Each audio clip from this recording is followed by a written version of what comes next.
So dudes. Oh no. Ha ha ha. What's up? What's up? Let's put some music on. Oh god. That should be good.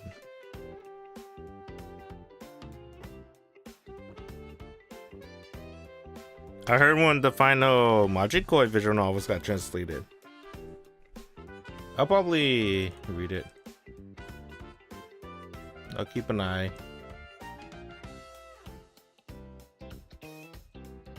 Keep an eye.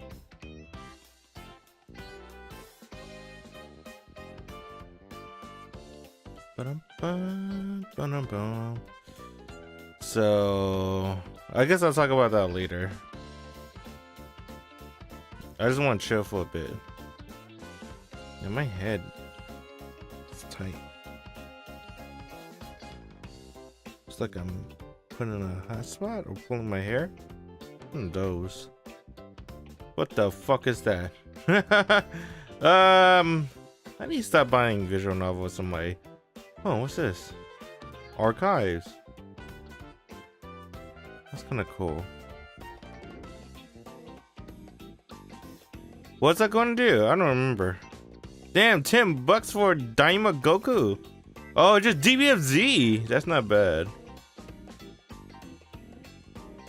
But with all the DLCs. Uh-oh. What's that called?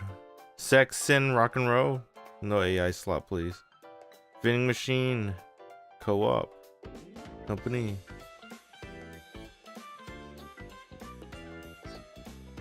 I kinda wanna play that. That's $9? That's a comfy shit. Hollow Village. A Cozy Days. Isn't that what's that called? Animal Crossing. Well, Hololive people. That's cool. That's cool because Animal Crossing is Nintendo only and fuck Nintendo. So yeah, that's cool, I guess. That's that visual novel rhythm game. Isekai Bistro? Is that what? Is that a centaur? Is this a hentai game with a centaur? I don't know. That seems a little too much for me. And then the femboy. That's a Fuda. That's not a femboy. That's a Fuda.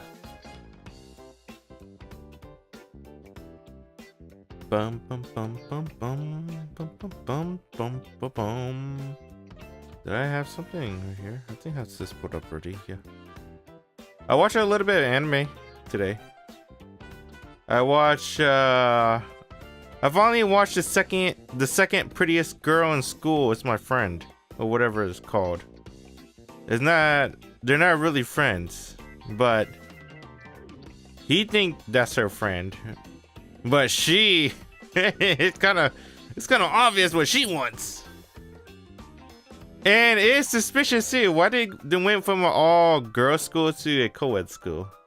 Did she like want to transfer because she was annoyed by her blonde friend for being such an airhead? Probably. And then her blonde friend, being the airhead she is, followed her BFF to this co-ed school. Probably. You know what's cool? She is really pretty in the anime. I guess in this cover it's pretty too, I guess.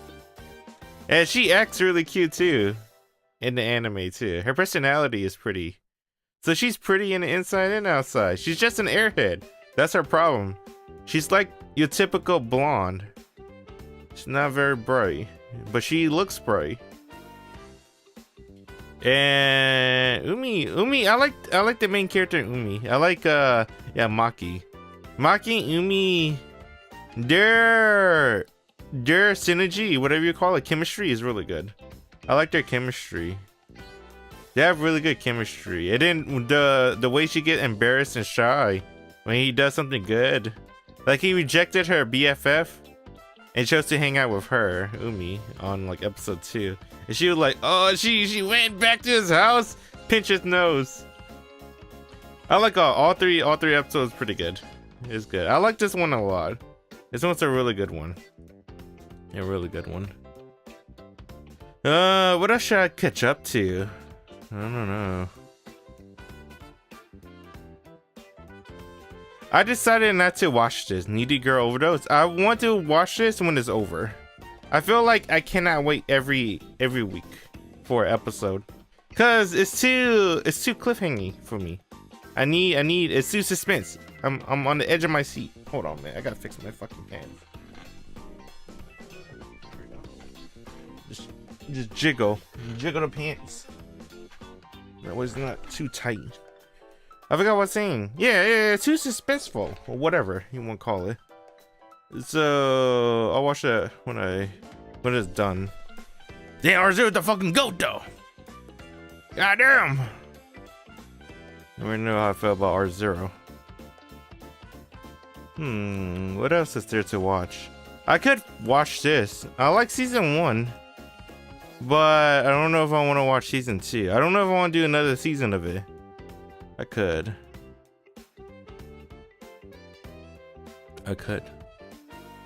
What's another good one?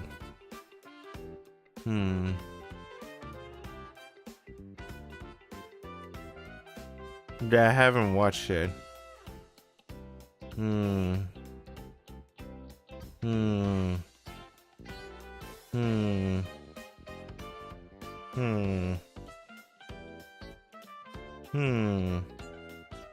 I could watch this. I don't know. I don't like him. Her name is Amelia. Yeah, I don't like this already. I can't. I'm sorry. I judge a book by its cover. So. Damn. I guess that's it, huh? I could watch this. I don't know if I want to. The restart button. I don't really like the restart button that much. I guess the restart button is always happening with Isekai.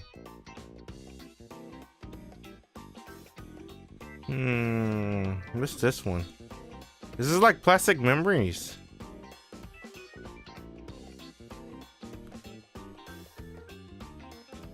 What the fuck?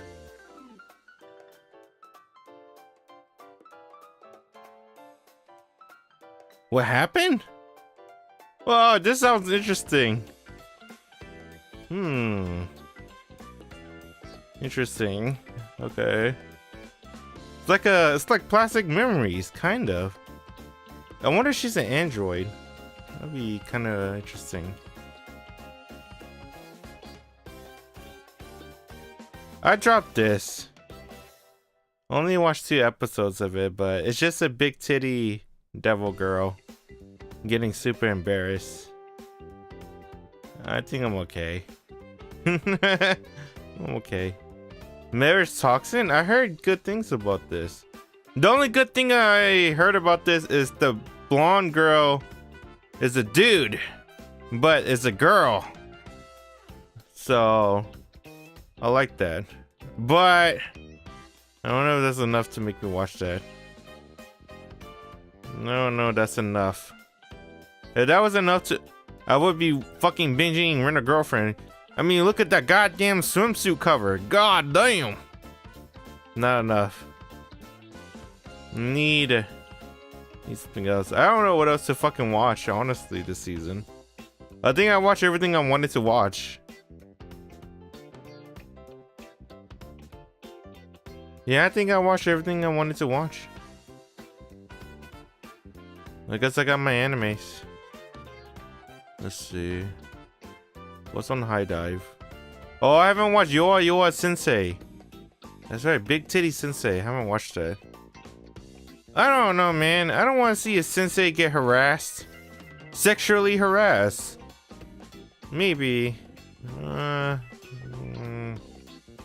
Oh yeah, I want to watch this one. I only watched episode 1. I haven't watched these 2. I gotta catch up on that. Too much seasons. Yeah, I guess I got my anime. So the anime I'm watching this season is... Well, I haven't caught up on this. I kind of want to keep watching this because I kind of like it. I'm 2 episodes behind. I want to keep watching this one. I'll watch this one when it's over. So I'll put that in the back burner. Maybe. I feel like that's something I might like. I don't know. I'm watching this though. Weekly. That's weekly. I'm gonna watch this weekly too now. This one's good. I like this one a lot. I dropped a detective. I dropped Liar Game. That anime pisses me off too much. Fuck Liar Game. I'm gonna wait till Needy Girl Overdose is over. I'm watching this weekly. That's the GOAT. Dang man, his new fresh threads. Oh, I guess Emilia. Damn, that's it. That's like the first. That's like one of the rare occurrence of me where I pay attention more on the hero versus the heroine. Usually I'll pay attention to the heroine more because the hero is usually really plain, right? Self-insert hero, but Subaru's cool. He's cool as fuck. I like how arrogant he is. That's one thing I really like. He got personality.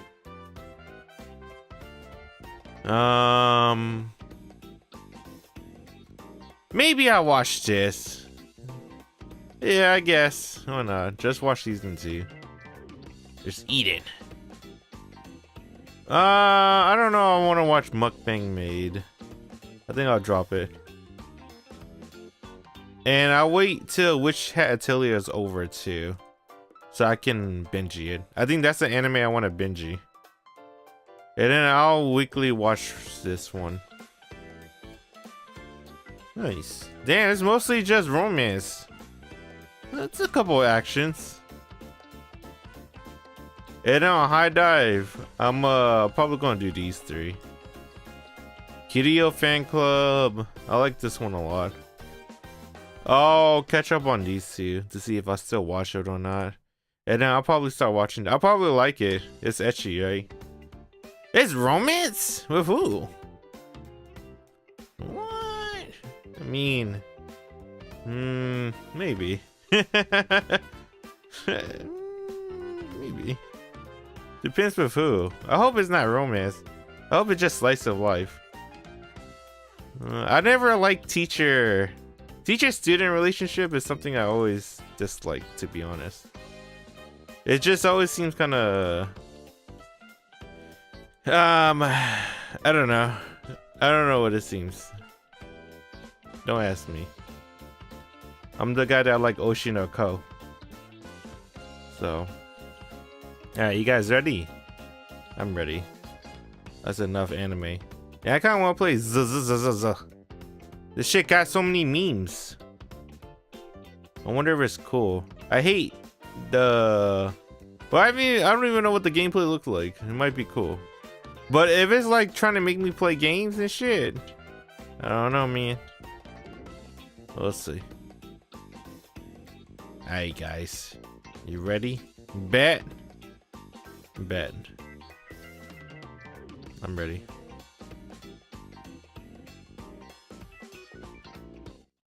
Alright, let me drink some water. Alright.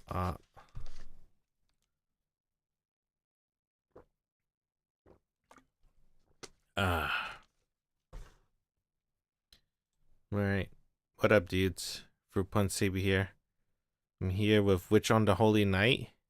I already played it for like an hour or 2 on the PS4 version when it came out. But because I haven't played in so long and I don't feel like hooking up my PS4, I'm just gonna restart. But the only thing I remember is this is they did a lot of things different, right?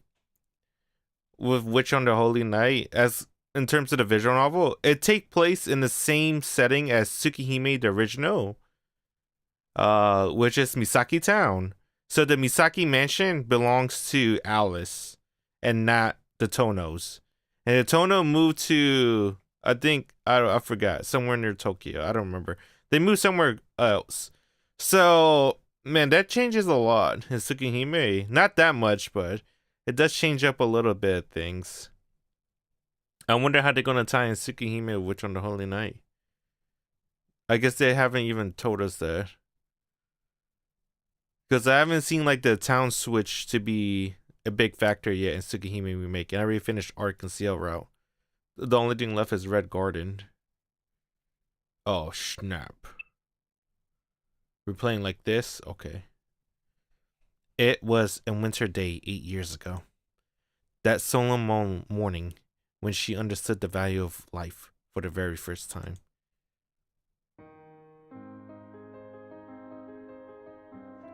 That's a little low. God, my body hurts.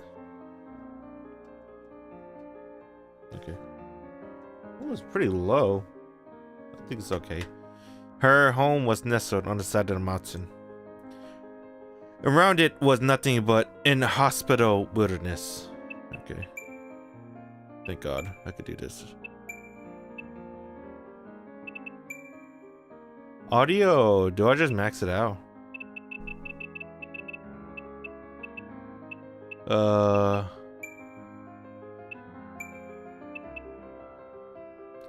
don't know.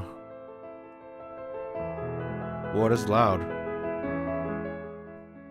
250.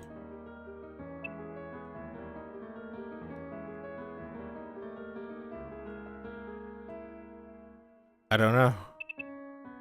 How do I full screen this? Bad boy. Text display. Text outline English. Red text color. Yeah. How do I full screen? Really? There's no full screen. Hold on, there has to be a full screen. It can't be. F11. What? What? That purple bar is freaking pissing me off already. Alright, I guess. I don't know. I don't know how's the volume. I'm too lazy. I think it looks good. Around it was nothing but inhospitable wilderness. She had no neighbors or childhood friends to speak of. Things like traveling to school or playing outside were more trouble than they ought to be.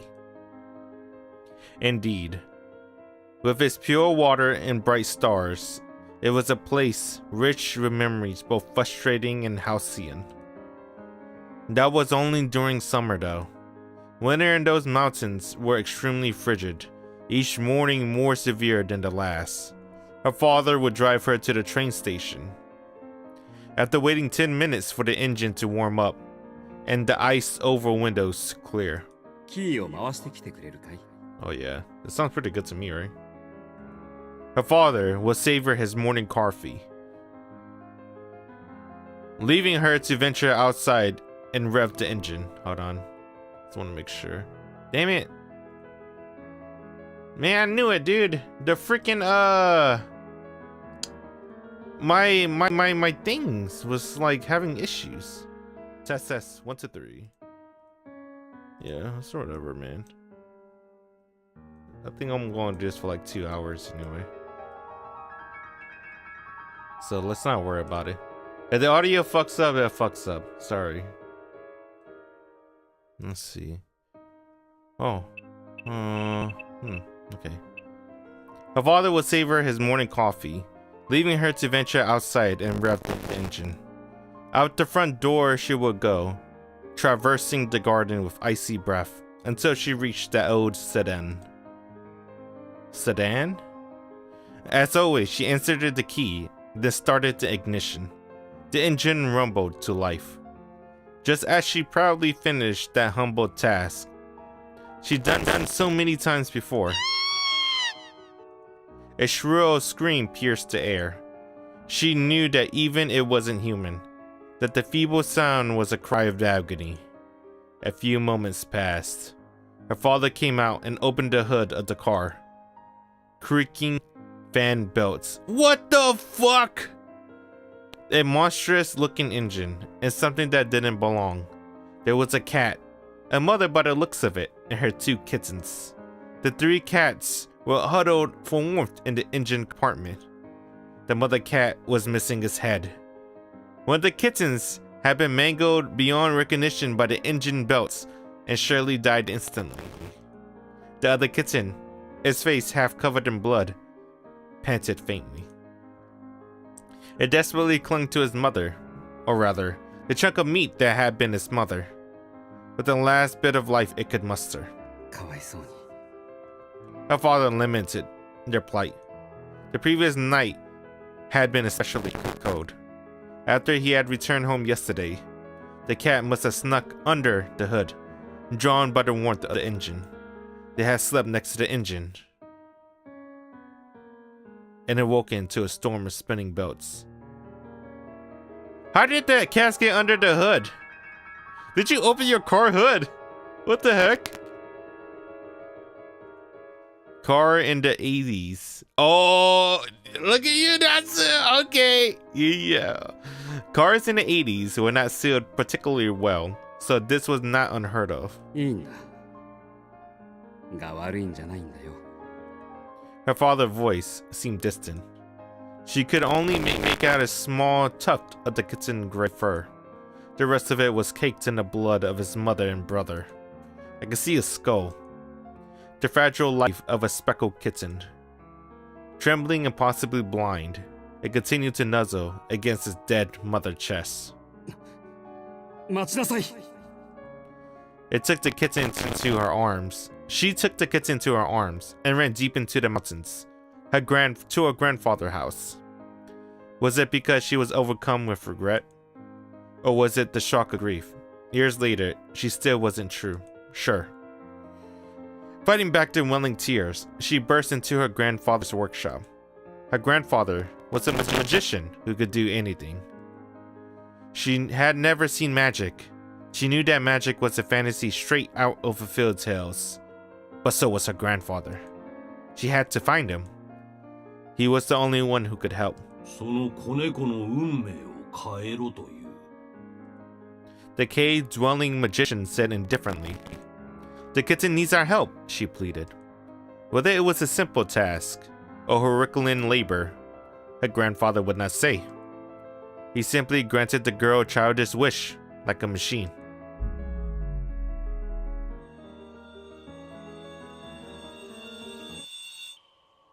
Damn, this looks pretty good. You know one thing I like about Type Moon? Visual novels. I should say current.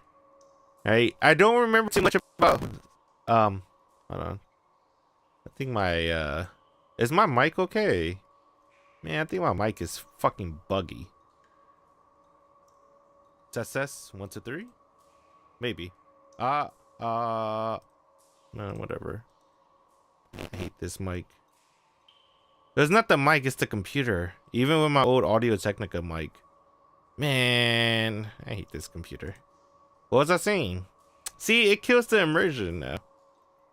I don't remember what I was saying. I just want to full screen this. How you play? System. Dude, you made this too damn complicated. What the fuck? How you skip text? Confirm.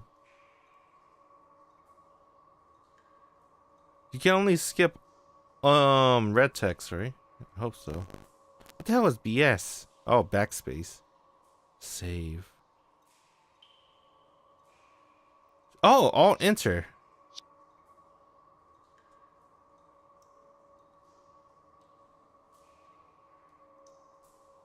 Oh, yeah. All right. Oh yeah, what was I saying? Yeah, I haven't played Fate Stay Night in a long while, so I don't remember. But I recently played Tsukihime Remake and playing this too. And already I'm being greeted with this detailed, amazing looking background. The backgrounds in Type Moon that Type Moon does is really, really good. If you want to know one of the best backgrounds in Tsukihime Remake, it's the castle and oh, okay, that's cool. It's the castle and what's the other one? I guess it's the castle. Oh, the cathedral or whatever. The church castle and art castle. Both of those castles. Now let's get back to the story. Oh no, the girl said. Before she knew it, however, she was holding a tiny corpse in her hands. Its fur was cold. The warmth of life had left its body, and the tears she had fought so hard to hold back poured from her eyes. Regret spread through her chest like an endless gray sky. トロだったな。結局元に戻すとは。Her mind struggled to come to grips with what had just occurred. The last 10 minutes were a total blank. Who she met, what she had known. It was all as if it never happened. The only thing she was sure of was that life, once extinguished, can never return. そこに誰か。That day, it was her mistake that gave birth to me. Indeed, whatever occurred that day, it was a day of nostalgia and longing. This is the fairy tale of 8 years ago. The day they first met, that no magic can ever bring back. Are they talking about Alko and Alice? Oh shit. Damn, that's a cool transition. You saw that? That's pretty good. Damn, that's cool too. Arrogant, greedy, and able to only to destroy. I must be a wolf. I don't have regrets, there's no looking back. If my pride have left you behind, my sincere condolences. Man, I don't like that. It's too fast. Maybe we could do this one. But at any rate, I suppose it's my fate to die at the hands of Little Red Riding Hood. Chapter 1, Strange One.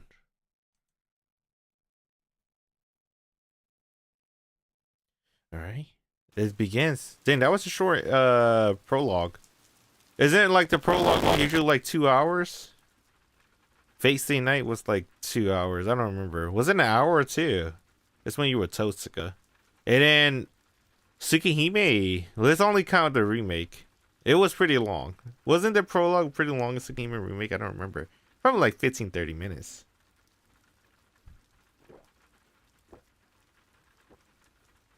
Oh, never mind. It's been 13 minutes since the prologue. But I have been like stopping the stuff, so it was a quiet morning. Damn, I like the presentation though. Presentation looked great. I guess you guys couldn't see the chapter at the bottom. It looks really good. Can I go back? They jump. Oh, you can only quick jump this.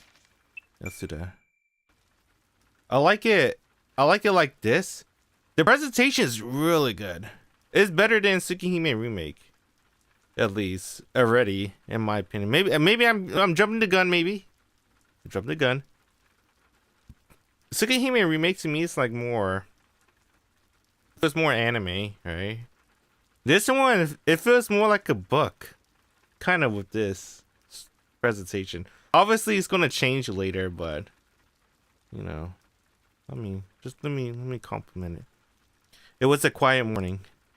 From her bed, she could see the sky was an ashen, watercolor gray. The thermometer displayed 40 degrees Fahrenheit, a rather unforgiving temperature for November. Her stomach woke her up with a growl, pathetically reminding her that she had completely missed breakfast. But lazy mornings like today were, for her, a blessing. It was already well past 8 in the morning. On an ordinary weekday, tardiness would be unavoidable, but today, classes were canceled in commemoration of the school anniversary. Gratefully, she had every intention of taking it easy for the first time in ages.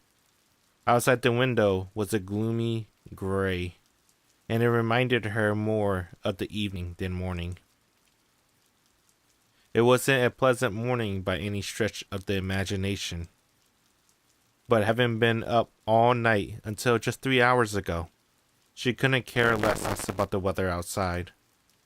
All she cared about was more sleep.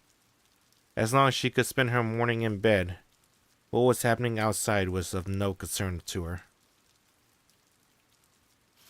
Good details on water droplet. She shut the curtains. Nice guitars. I guess you gotta like go down, right, to look at it. Let's see. She's pretty cool.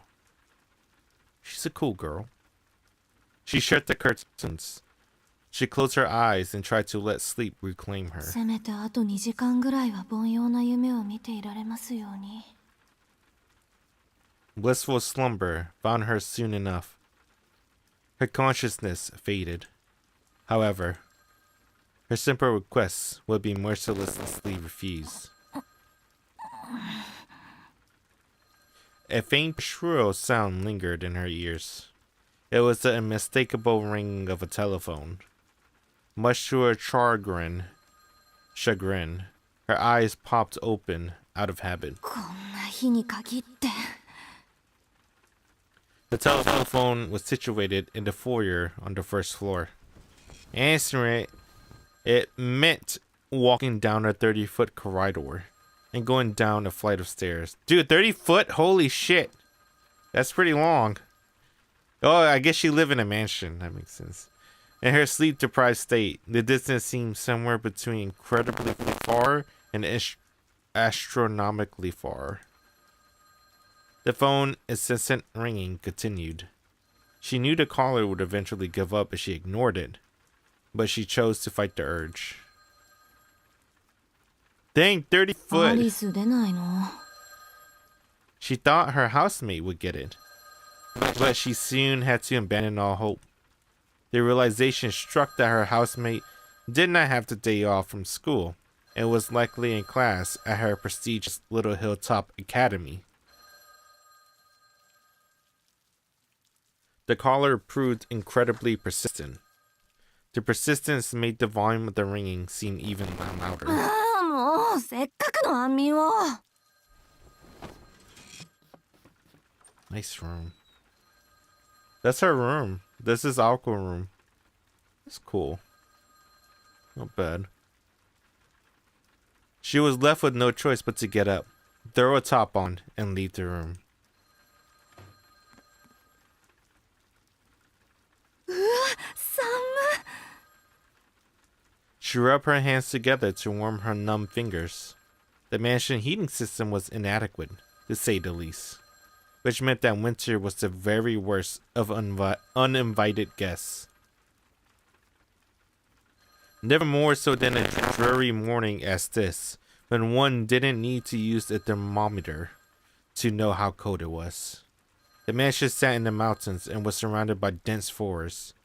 Winter always arrived here first, before moving on to nearby towns. The robotic ring of the telephone reverberated throughout the long hallway. The mansion's furnishing had been so perfectly maintained that it made the place feel unlived. Hold on.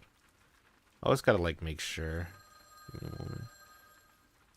Test. 1 2 3. 1 2 3. Okay. I mean, yeah, you gotta. My audio is not gonna be good right now. Just how it is. The only way to fix it is I restart the computer. So. It seemed lonelier than it did splendid. Coupled with a dreary morning, it could have passed for a haunted house. ま、幽霊屋敷そのものだけど、だいたい2人で住むには広すぎるのよ。 She counted more than 30 rings since it first began. The caller either had a lot of free time on her hands or had a good understanding of the house circumstances. She had a strong hunch that it was the latter. The window above looked out into a gloomy sky. She hastened to catch the unrelenting ring in the act as soon as possible, though she had a feeling that her happy morning might come to a close the moment she caught it. It was here that a series of incidents began. Apologies for the lack of romance to this tale, for whether it be objectively true or merely supposition. Supposition? It is always from gloomy and unassuming beginnings that extraordinary events are set into motion.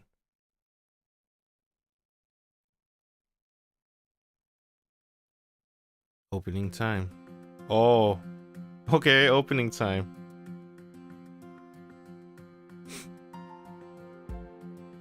Oh, she's getting ready to go to school.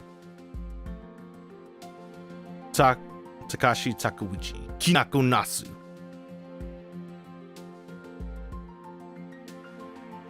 What's up, Skydam? Scenario, Kinako Nasu.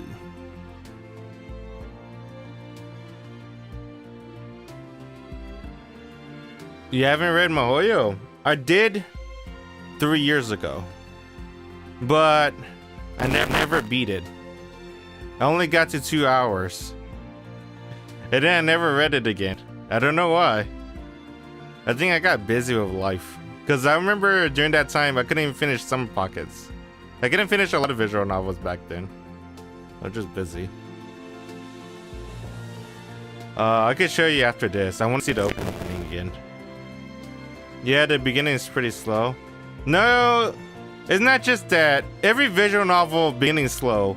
Any visual novel, any studio, Key Studio, Type Moon, any of them. Hey, what's that one with Steingate? I don't remember. Whatever Steingate Studio was, I forgot that one. They're all really slow. It's just that, like I said, I think back then I had a lot of changes happening and stuff, so I couldn't really stream as much, read much.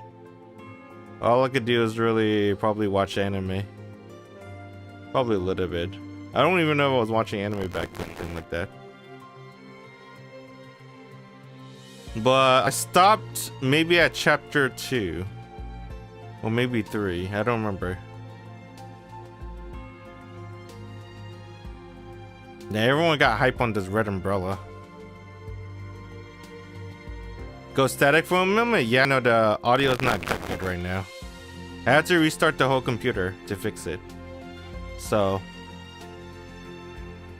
I can't do anything about it. Kyobi. I mean, I could try to fix it. I guess now's a good time to fix it. Let me see.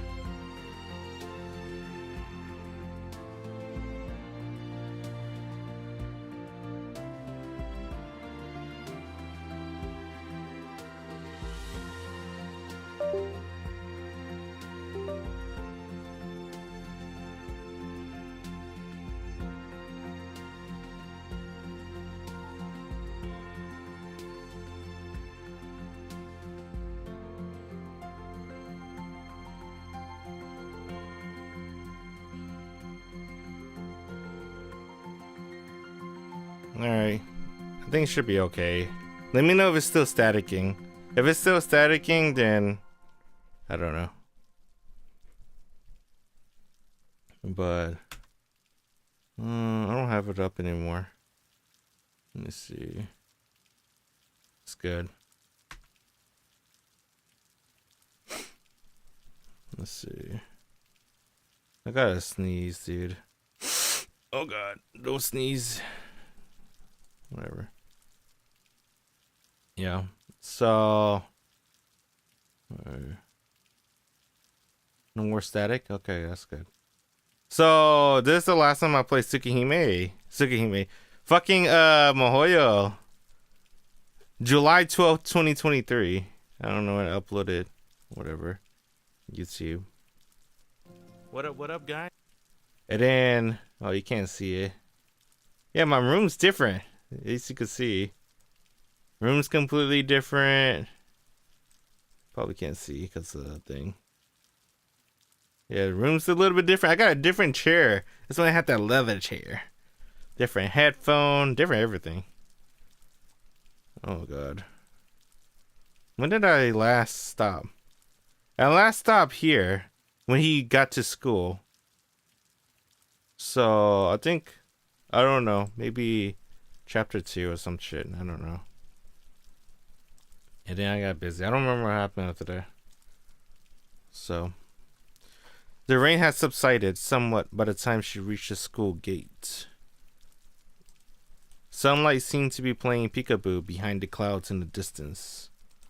It looked like it might be cleared up by early afternoon.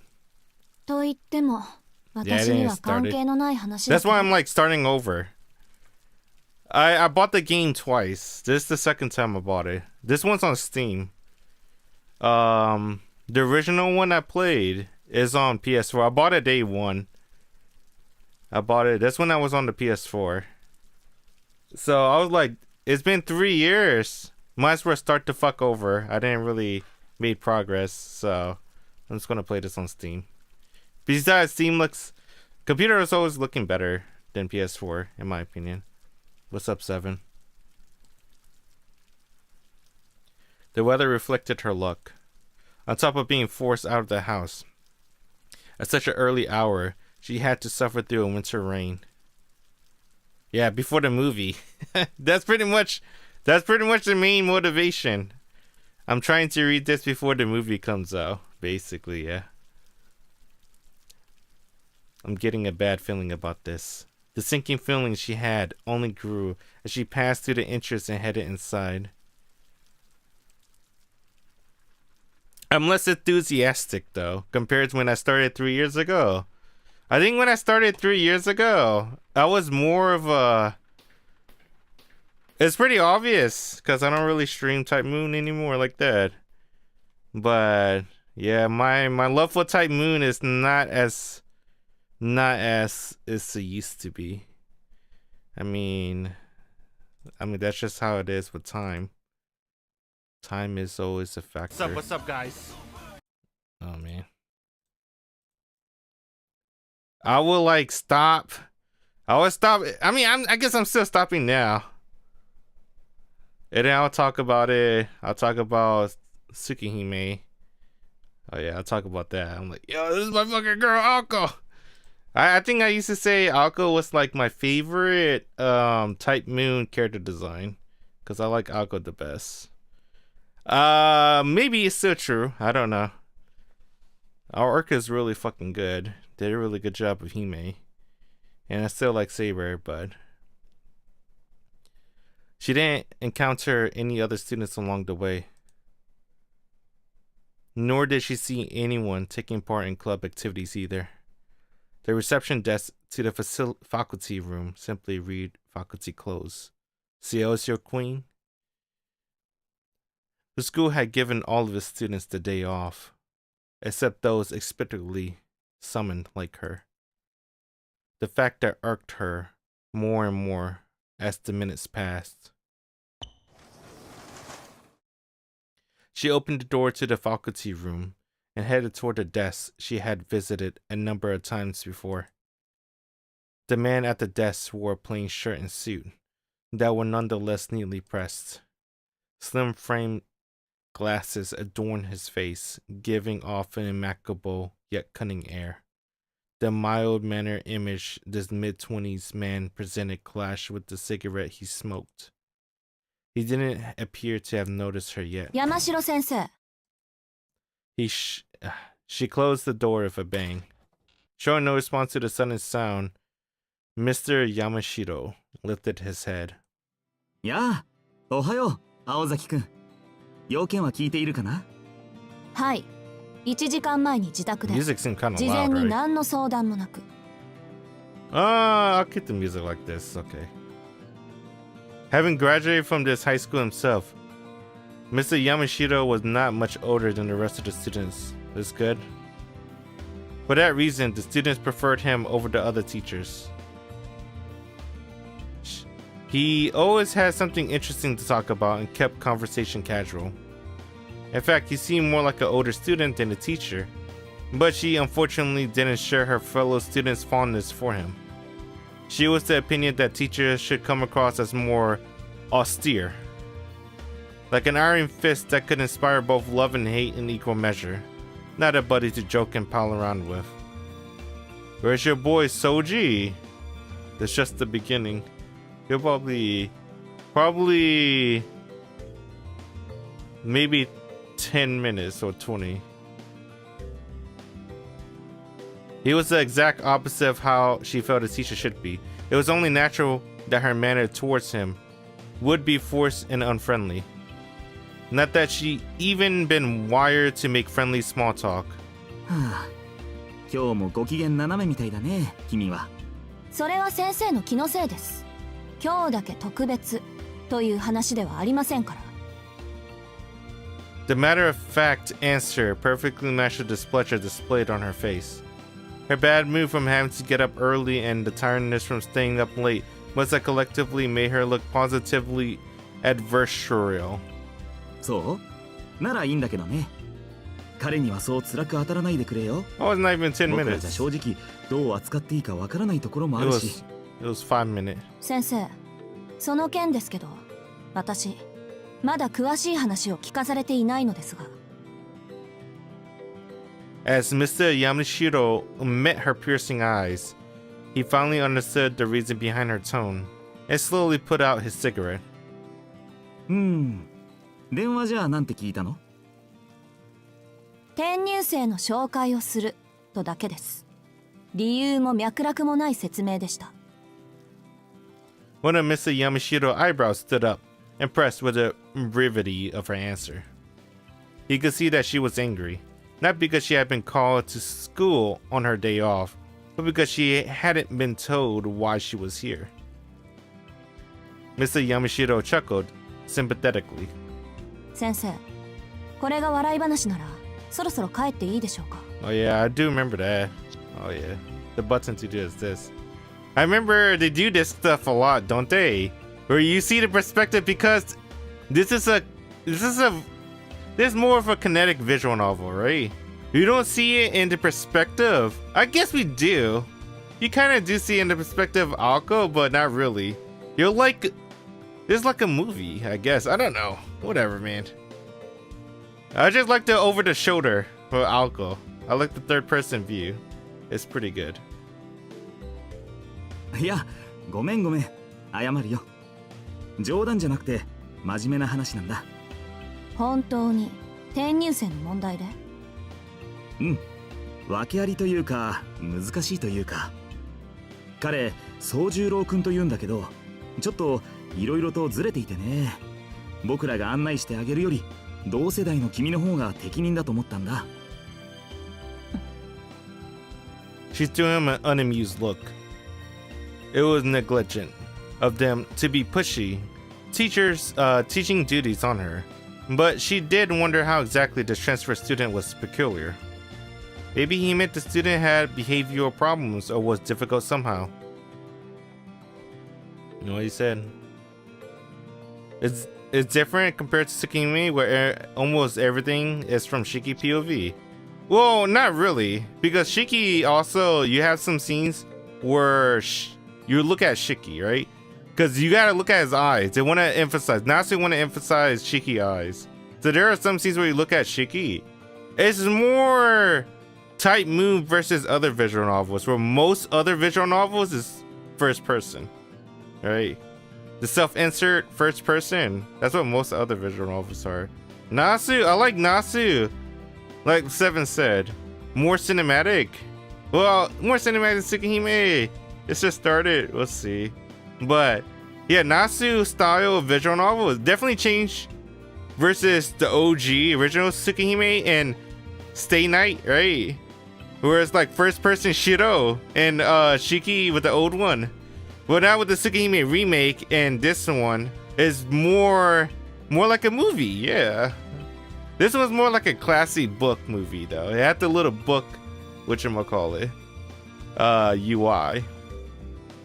It is more third POV. Tsukihime is more like first person POV. I like that a lot though. Let's see. What was I at?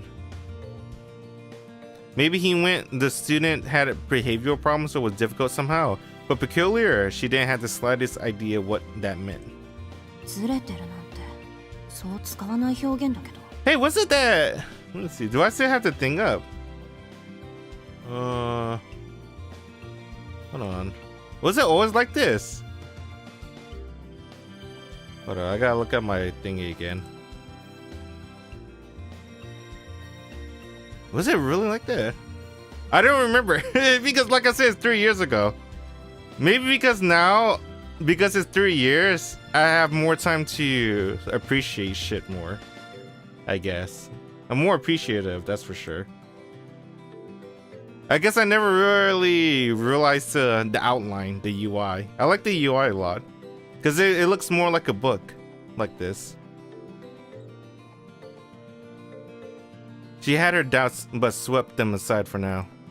This wasn't time to get distracted by more concerns. The fact remained that this conversation was all the peculiar she could handle, and she needed more information. She was already beginning to fantasize about saying no and curling up in her warm bed at home. 一つ質問があります。 Why are we looking at Alco chest? 何？あ、学年は君と同じ2年生だよ。性格は落ち着きがあって、 Oh, I 人 know の why. 話をよく聞くタイプ。 That's right, her face 裏を reveal. 返せば覇気がないとも取れるけど、それならそれで付き合いやすいだろ。 When they reveal Alco's face is dramatic as fuck. I remember that. I think I remember it being dramatic. Let me see if I'm right. 青崎くんとはクラスは違うけど、 That's why we look at her 仲良く chest. な。 And that's why they're probably doing this third person. They don't want you to see Alco's face yet. Oh shit. そういったことは本人から直接聞きますし、測ります。そうではなく、なぜ私なんでしょうか。 Yeah, they're hiding Alco's face on purpose. They don't want the viewers to look at her face yet. I wonder why.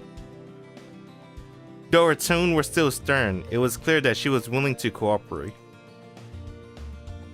She had decided to put her feelings and dissatisfaction aside and focus on the task at hand, forcing herself to act empathetic, in spite of her self-absorbed nature, was something she was used to.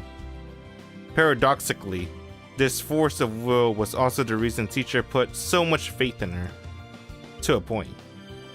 At times, that strength shattered expectations, and on those occasions, they were left with no choice but to treat it like a natural disaster, and weather it until it passed.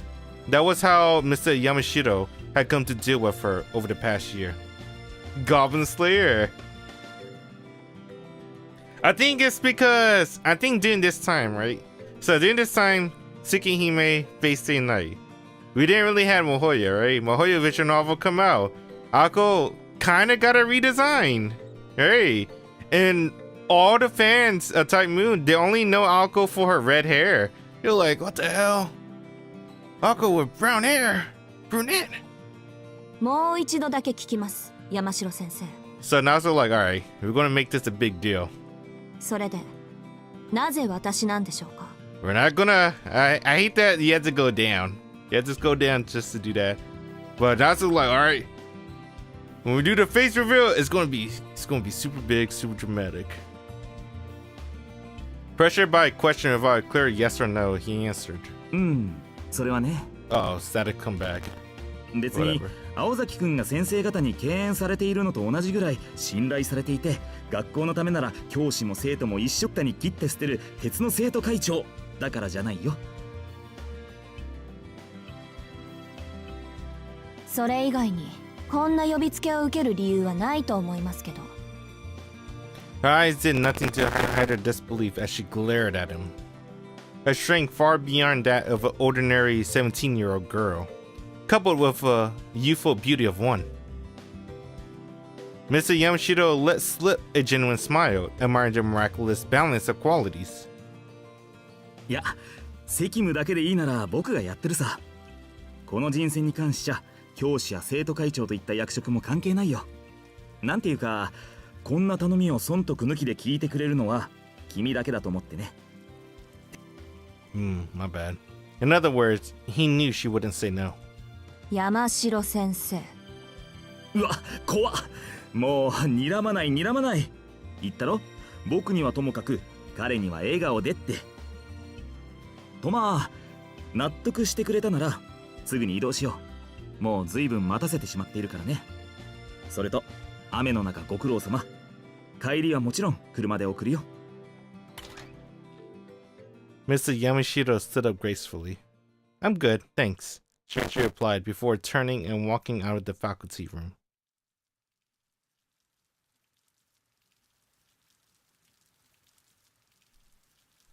He had been waiting for about an hour. While he did, the rain shower lightened in a drizzle. His mind wandered as he listened to the sound of the raindrops.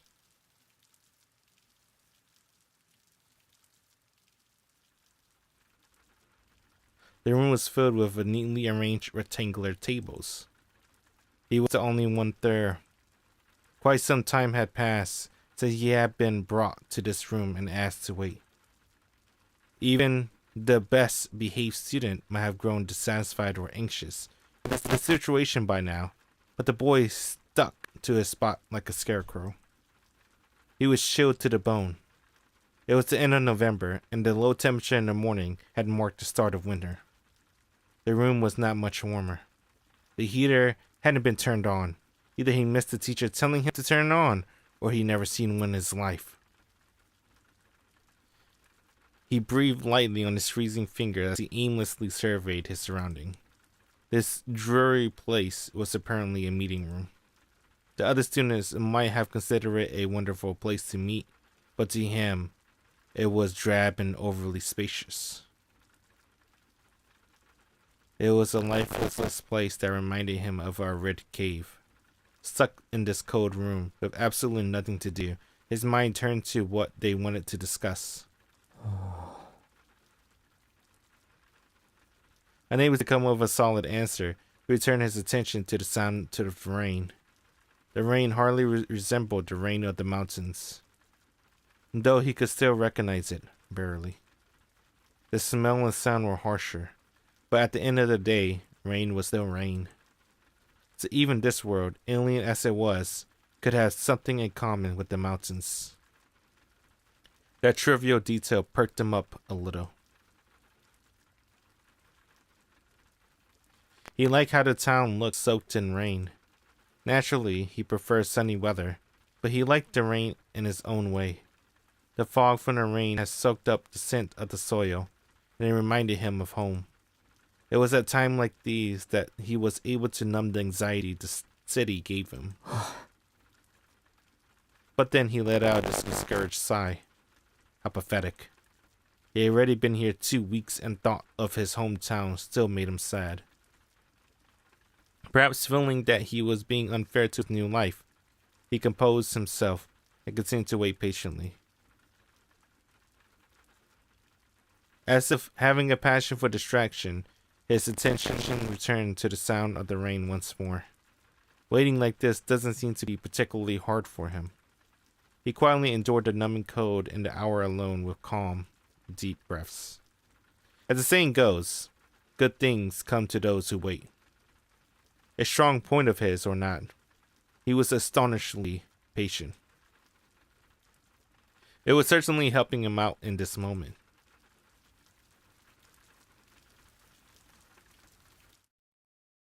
Oh, the face reveal! Not yet. Damn it, I got hype. Wait a minute! Oh, Ghost coming! She, on the other hand, was livid. The profile of the transfer student had been explained to her on her way to the meeting room. She was told she had lived his whole life, up in the mountains without any electricity. That meant more than half of civilized society would have been an utter mystery to him. なんて絶望的な断絶。戦後どころか戦前の話じゃない。ロビンソンにも程がある。I don't know who that is. She had every right to be angry. Damn, dude, Nasu flexing out the background drawings. Okay. Nice sunset, or whatever we call it. Ray piercing out of the rainy clouds.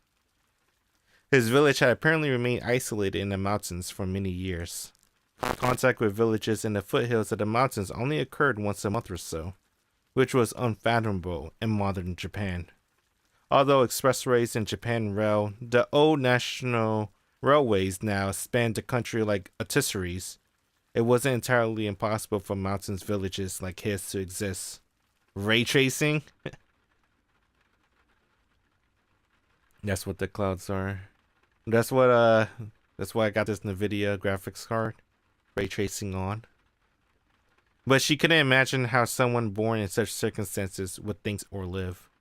電気がないって、村に行き渡っていないだけで公衆電話ぐらいはあったんですよね。なかったそうだよ。こっちに暮らすようになってまず驚いたのが電話だそうだし、電話って便利ですねなんて真顔で言われてね。そういえばそうだなぁと再確認させられたぐらいだよ。He shot a sidelong glare his way as she shot a sidelong glare his way as he laughed.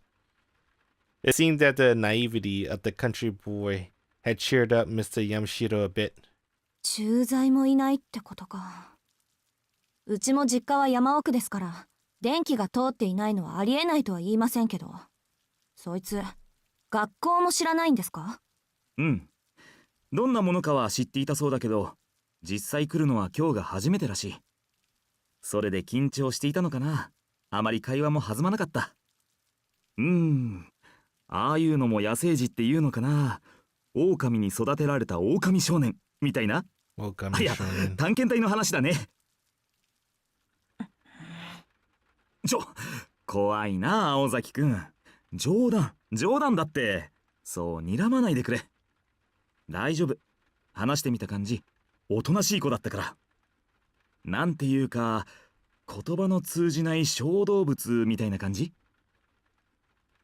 山城先生、その例え気休めになってませんから。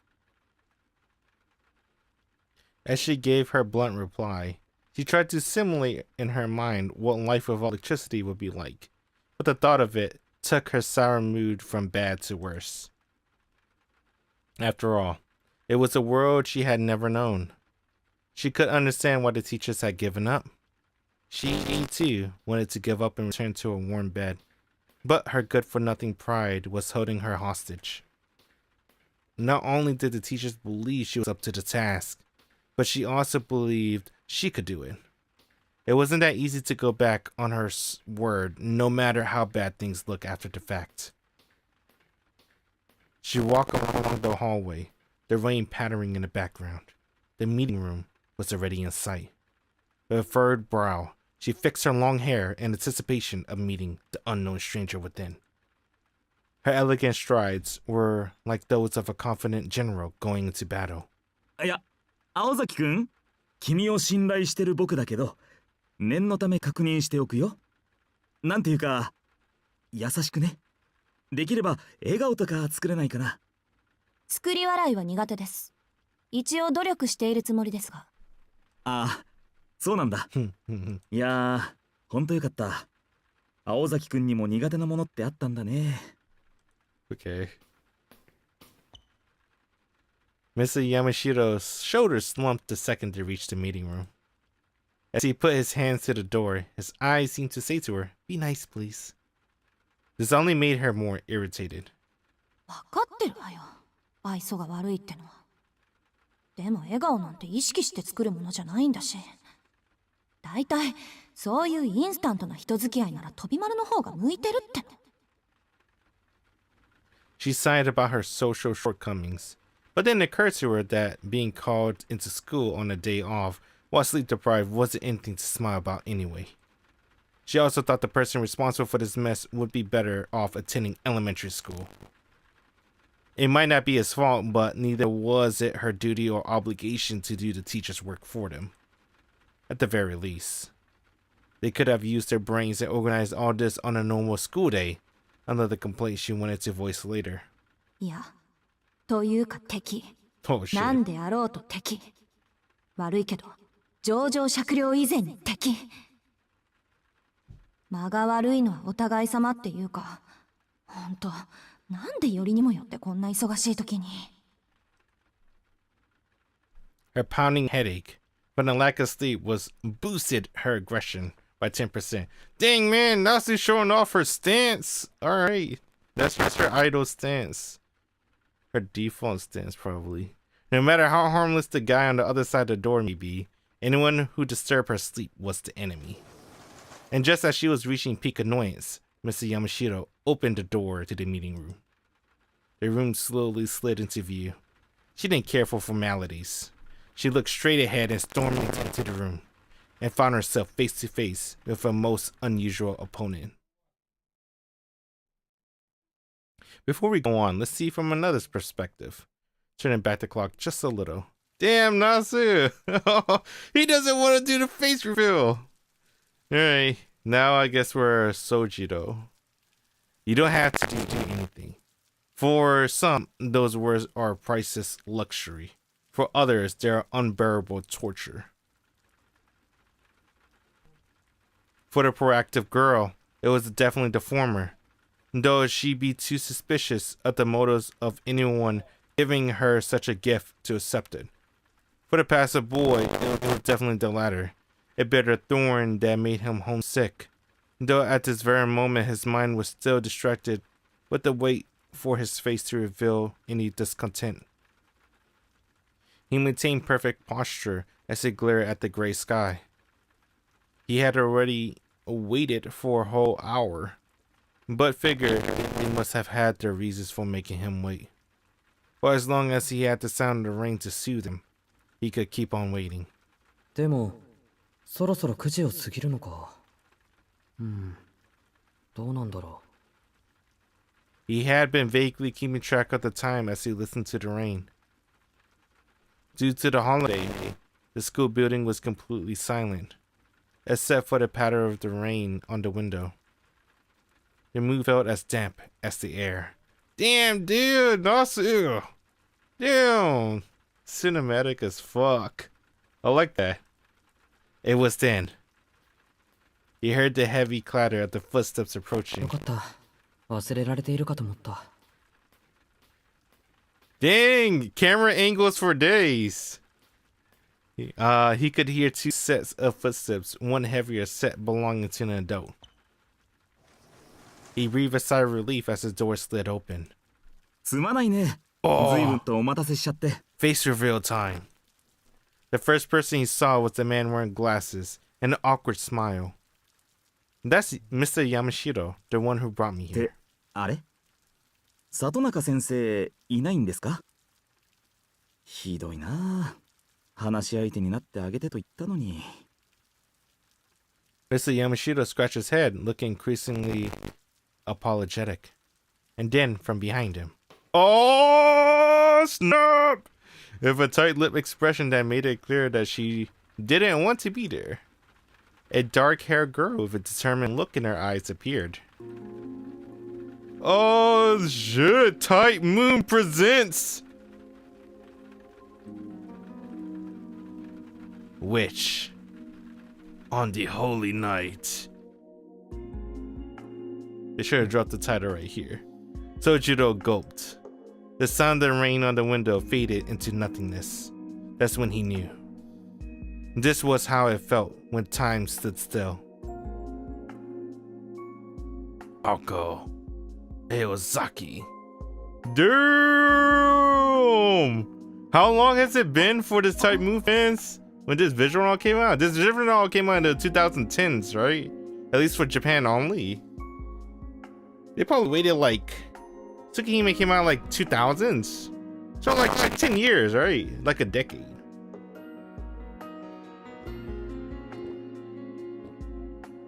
And then they had to wait another decade for Tsukihime remake. And now we're gonna wait another decade for Red Garden. She blinked back, excuse me. She blinked quickly a few times as if taken aback. Why was anyone guess? The boy was everything she expected a naive country boy to look like. However, she felt something she couldn't understand.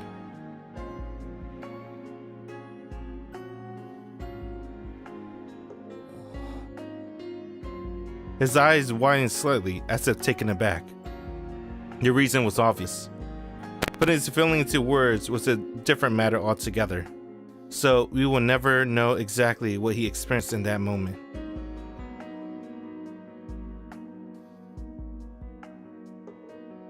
That's when it hit him. Oh man! Dude, I wonder how the movie's gonna handle this scene. This scene is too fucking important. Damn! Oh my god! Unfoldable, please don't fuck up this scene. He sensed that he's been touched by the hands of destiny. 紹介するよ。彼が転入生の静木宗十郎くん。で、こっちの彼女が静木くんの案内役。うちの生徒会長で休日を押して新しい仲間の案内役を買って出てくれた青崎青子くんだ。 I'll go. His voice and the sound of rain seemed distant. This is how they first met. Dang, you think the anime movie is gonna suck? I think the anime movie is like not gonna do. I don't know. I feel like this is kind of hard, right? It's like the visual novel is so. It's art, cinematography art. Like, how can they do this in anime form though? Right? They can do it in anime form, but it's the director, anime director, right? Is Ufotable gonna follow the format, or they're gonna do their own thing when they're gonna introduce them? I really hope Ufotable stay faithful. There wasn't. I mean, yeah, everyone liked Fate Stay Night adaptation of Ufotable, UBW Heaven Feels, but it's not. I mean, it was kind of faithful, yes, but also it was a lot of cut content, and it was pretty different, honestly, in terms of narration, especially Heaven Feels. Heaven Feels had a pretty significant different narration, especially with the cut Ilya content, right? Making the Ilya scene at the end not as impactful compared to the visual novel. But they did, on the other hand, Ufotable made the Sakura scene much more impactful, especially when Sakura Candy Wonderland scene. That was way better. That was way better in the anime versus the visual novel. I like the Sakura Candyland scene much better in the anime. I will give Ufotable that. But, man, I don't know, they could do more now.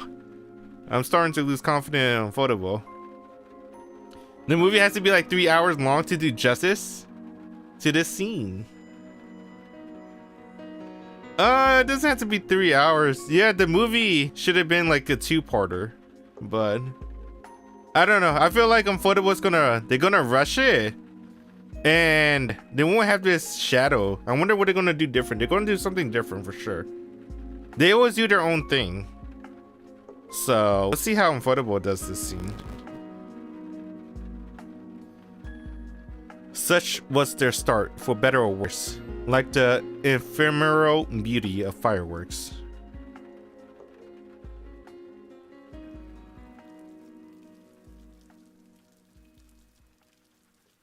You know, one of the biggest complaints that people had for the Ufotable trailer for Mihoyo, excuse me, was that there was only Alko. They didn't show anyone else. They showed a little bit Alice. They didn't even show Sojiro. So they're like, oh, what does that mean? It was commonly believed among the students that Alko was always in the final round mood. But this gossip was 90% prejudice, as Alko simply didn't have time to be irritated 24/7. The reality was she simply didn't want to explain herself all the time, and therefore seemed angry when something obvious or not. This idle gossip did, however, lead to her earning the title of one of the school's 7 deadly threats. The remaining 10% of the gossip was right on the mark.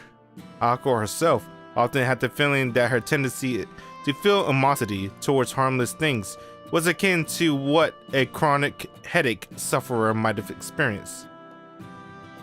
Today fell under that 10%. For today, her anger was pure, and her childish and selfish display was befitting of her actual age. The meeting room was dimly lit, awash in the colors of the rain. To reduce electricity costs, school regulation forbid the use of lights during the day. This was the setting of the three of them find themselves in. Her first impression was that his calm demeanor reminded her of a field of wild flowers. In spite of his perfect posture, his overall air felt placid, tame even.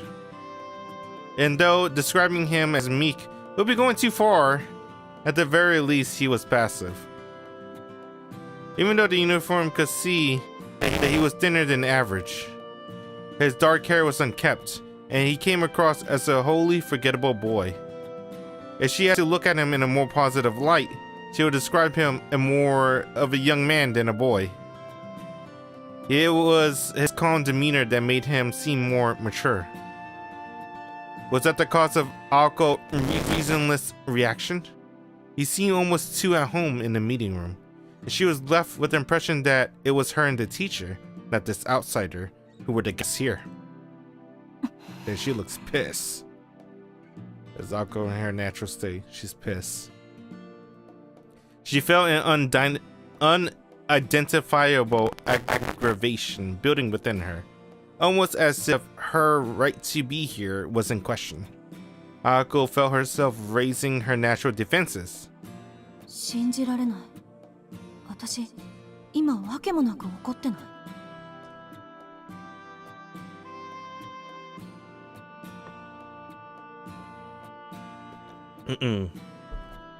She hated not understanding things, her own emotions in particular. It pained her less than you would imagine for a perfectionist like her. But it still nagged her like a thorn in her side. いやーほら青崎くん挨拶してあげなくちゃ。 She looks so pissed. Mr. Yamashita's attempt to relieve the tension was equally irritating. 挨拶 After casting a nasty glance in the teacher's direction, Aoko turned to face the boy. From an outsider perspective, it might have looked like a stare down. And in that instant, the combination of her emotional state, hurtled toward the innocent boy and skewered him.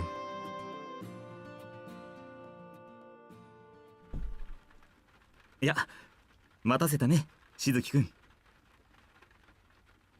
Hearing his name, Sojiro came to his senses. His stunned gaze shook loose. He took a deep breath to clear his head. Chalking it up to nerves, Mr. Yamashita broke out a smile and turned to the girl standing beside him. 紹介するよ。彼が転入生のしずき宗十郎くん。で、こっちの彼女がしずきくんの案内役。うちの生徒会長で休日を押して新しい仲間の案内役を買って出てくれた青崎青子くんだ。Having been introduced by Mr. Yamashita, the girl took a step forward. Her eyes were merciless. Her stare, an unspoken threat to violently trample her opponent. Sojiro, on the other hand, managed to keep his own composure despite the shock at how confrontational she appeared. He had never been greeted quite like this before. But suppose, mistakenly, this was how people treated each other in the city. Damn, the stare there? Okay. The exchange must have looked quite dramatic to an onlooker. A girl ready to brawl. An earnest country boy desperate to understand. It was a murderous limbo, especially for anyone in the room with them. Like Mr. Yamashita, for example.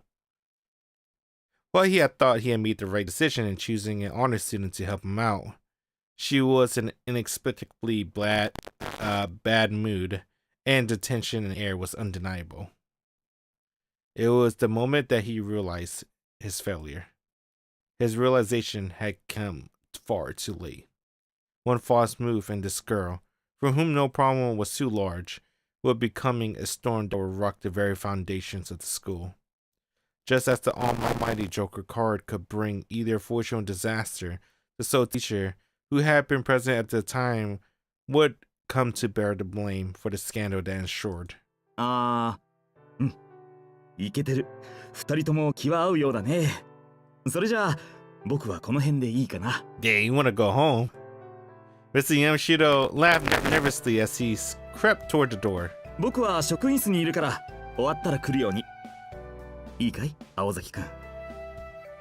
なんていうか、生徒会長としての度量の広さをこの際僕に信じさせてほしいかな。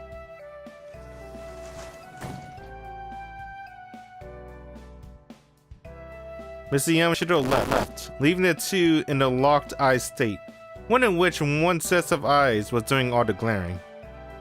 All that remained in the room was the artless boy and a cross-armed guarded girl. The two lingered in silence. They resembled shogi players agonizing over their first moves. Though it was only Ako who was reading so much into the situation. She decided to put her irritation aside for the time being. With no reason to feel revulsion for him in the first place, she sighed deeply and faced Sojiro. まあいいわ。 Oh, that's 山 weird. 城先生がヒルアンドンなのは今に始まったことじゃないし。 Damn, dude, you can see Aqua in the background and then Aqua Sprite in the foreground. Or whatever you call this. Their Sprite. That's fucking weird. それで、あなた名前は？ Her tone was nothing but reproachful, though he had done nothing to offend her. But the boy failed to pick it up on it. And capable of such venom himself. ああ、静木宗十郎かな。君は青崎さんだったね。For whatever reason, he came across as happy in his response. さんはいいわ。柄じゃないから。こっちは静木くんでいい？いいって何が？だから呼び方。くん付けでいいかって聞いてるの。何よ？おかしなこと言った？私。いや、すごく。The boy replied immediately, as if it was a natural response, but quickly second-guessed himself. いや、いいんだ。ごく一般的なんだろう。静木くんで頼む。君は青崎でいいんだよな。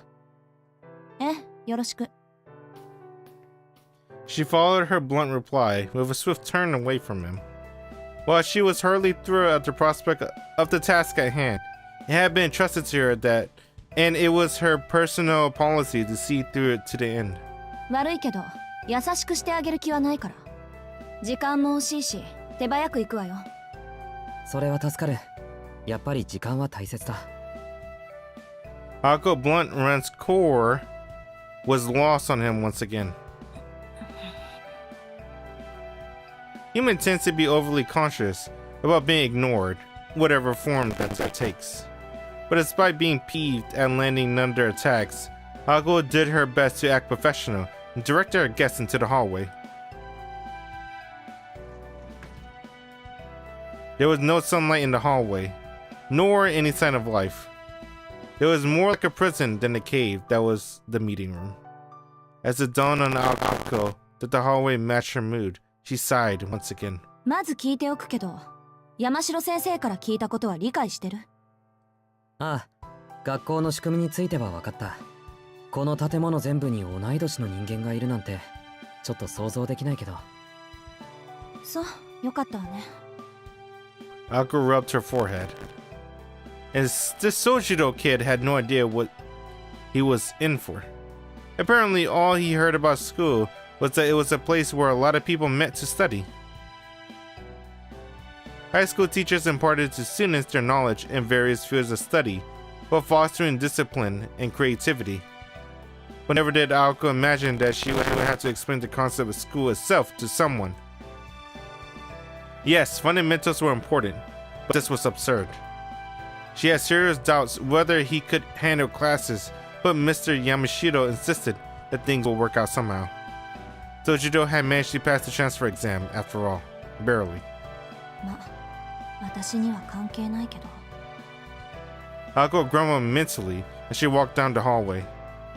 She consoled herself after the fact that today would be the only day she spent with this boy out of time. Or at least, she tried to keep it that way. 青崎、 He asked, calmly, trying to get her attention. 何？こっちも一つ聞いていいかな。だから何？俺の気のせいだと思うんだが、君はまるで何かを睨んでいるように見える。I like her face. She looked... I don't know. She looks annoyed, maybe. Not annoyed. She looks like she's just done. She just want to go home, dude.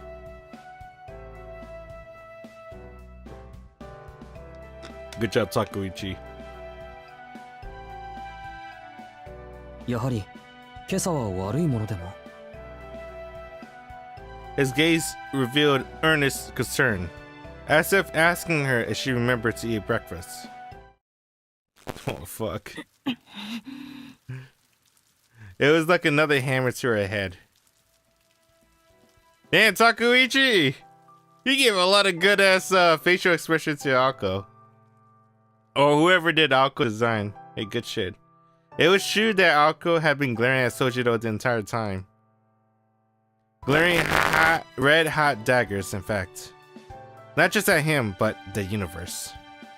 Even on her best days, her roommate used to remark, 青子の視線は普通の人には厳しいわ。もう少し多くのことに寛大になるべきね。 she'd been warned that her emotion was so naked to her face that people treated her like a powder keg. How naive could the boy be that he could not pick up on this? 私をバカにしてるってわけじゃなさそうよね、この場合。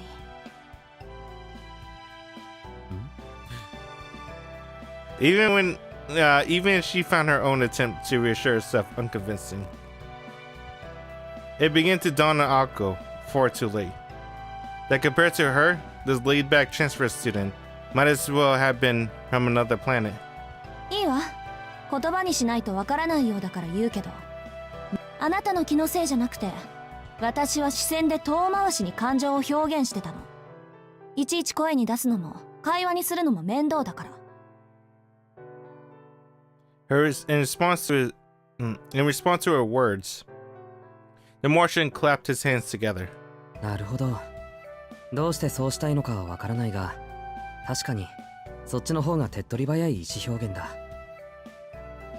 Sojiro accepted her reasoning without argument, though he still had no idea what kind of emotion she was trying to express. It was as if he could hear the words but didn't grasp the meaning. Ideas that should have connected were instead separated into blocks. 確かにずれてるわ、こいつ。Mr. Yamashita's words make sense to her now. What was odd about this boy went way beyond naivety. A stranger in a strange land he may be, but it was only civilized to forgive him some jet lag-induced confusion. じゃ、とりあえずあなたの教室に行くから。Yo, fucking Lord Takeuchi! Look at the wrinkles on her socks. I like that. That's pretty fucking detailed. Damn, man. Anime adaptation would never do that. Only the visual novel. She had regained her composure. Sojiro raised his hands and stopped in his tracks. I like the wrinkly socks because it looks like she probably rushed to get the fuck out of the house. Cause she woke up, man. あと一つ。Akko waited for Sojiro to continue. The boy was patient to a fault. She rubbed her forehead with her hands again, nursing a vague feeling of uneasiness. これもちょっとした疑問なんだが、なんで君は怒ってるんだ？怒るのが商売とか、そういう家柄の人なのか？ She's pissed. A long silence. Though she knew it would change the situation, she remembered her regret at answering the phone that morning. He meant no harm. She repeated this thought like a mantra in an attempt to keep her impulses in check. 別にあなたのせいじゃないから気にする必要はないわ。ただ、この一瞬とお昼まで眠っていた場合を計りにかけたら、あまりに利益の違いがあって頭を抱えただけよ。With that vague answer, she started to walk again. She turned her gaze away from this rude stranger named Sojiro Suzuki. While what constitutes normal is certainly up for debate, most would undoubtedly refer to him as so. He was a simple and nice boy with nondescript features. If he were an ice cream flavor, he would be vanilla. Sojiro found Akko to be very businesslike and full of life. There was a certain purpose in her movement, as they began and ended in an orderly fashion. The way her finger raised as she pointed at things. The way she made her way across the hallway in classrooms. The way she would occasionally glance back at him to make sure he was keeping pace. Each and every movement was so impressive that he couldn't take his eyes off of her. Akko showed him to his homeroom in Class C of the 11th grade. The room certainly displayed more vehement touch than the previous meeting room, but Sojiro was none the wiser as to its function. Ako gave a brief explanation before they visited individual subject classrooms, as well as the gym, cafeteria, locker room, and the school infirmary. Sojiro asked so many questions that much time passed before they reached the AV room on the second floor. まずいな。 Sojiro stopped, looking genuinely concerned. あと20分経つと1時だ。 22-1. 嘘でしょ。うちの校舎そんな広くないわよ。The tour began around 10, which meant that 3 hours had passed. The tour of the school shouldn't take anywhere near this long. そうだったわね。行く先々で根掘り葉掘り聞かれちゃ、そりゃ何時間でも経つわ。Ako glared at Sojiro. She was being sarcastic, of course, knowing full well he would never pick up on it. To her surprise, he looked down apologetically, unable to hide his dejection. なんだこいつ。ちゃんとしてるっちゃ。The guy before her now was nothing like earlier. In contrast to seeing his once impenetrable veneer when they first met, she found herself feeling sympathetic. Momentarily, at least, until her irritation returned in full force. で、何がまずいの？覚えることが多すぎてパンクしたなんて言わないでね。I think I remember this scene. He was thinking about food or his part-time job. It's one of those, I い feel や、 like. それもあるけど、学校のことは別にして、1時になるとまずいんだ。 Sojiro gazed wondered, as if worried about something. If he was worried about the weather, he would have a hard time seeing as there were no windows in the hallway. へえ、時間を気にするってことは用事があるのね。そう。人の予定を引っかき回しておいて、自分だけ好きなようにやろうって言うんだ。なんだ、顔に似合わずいい人ね、君。いや、褒めても何も出ないぞ。She said. 誰も褒めちゃいないわよ。 That's funny. I like that, I like that face. Damn, Takuichi! You're so fucking good. You know what it reminds me of? Facey Knight had a lot of facial attraction. You know, Saber? That's why I like Saber a lot. Saber had a lot of funny faces too. From what I remember in Stay Night. で、 She get more funny faces too in Hollow Taraxia or whatever. She get a hot potato or whatever that's called. I like that one a lot. で、 And Takuichi's good. 一体何の用なの？ Sojiro's face lit up as he finally understood what she was asking him. そこは秘密にしておきたい。 Damn, her eyes wide open. He said with a perfectly straight face. 慣れ始めたつもりだったけど、こいつのこういったテンポには失神しそうになるわ。Her frustration was natural. Still, she did everything she could to stifle her feelings a fake smile. しずきくん？ She took a step forward. 秘密だってば。 Feeling the mood change drastically, Sojiro took a step back. And another. And another. Damn, his face. No matter how many steps he took back, she kept edging toward him. She was smiling, but he thought he could see the blood boiling beneath her skin. これ、最後の質問にしとくわね。あなた、私をからかって楽しい？ He had no intention of mocking her, though at this point he doubted presenting any evidence to prove this would do much to erase that forced smile on her face. わかった。説明する。 His arm raised in surrender. She halted in her advance and freed her face from that unseemly smile. 実は1時からアルバイトがあるんだ。 Yeah, で it's も part-time ここはそう job. いうの禁止なんだろ？そうだけど、あ、禁止されてるから秘密にしようと思ったの？バカね。それなら許可さえ下りていれば問題ないわよ。知ってる。試験の時に許可をもらってる。へえ。 Ako's face lit up as she realized he might not be a piece of work she thought him to be. Yet. しかし許可は一つしかもらえなかった。 Oh shit. 一つって、あなた掛け持ちでバイトしてるの？これでも2件減らしたんだ。生活費だけで大変なのに学費まで稼がなくちゃいけない。なのに働き先は一つだけというのはあんまりだと思わないか？ Holy shit. What the hell? What's wrong with my vision? What the fuck? I think I'm hallucinating. I don't want to say why.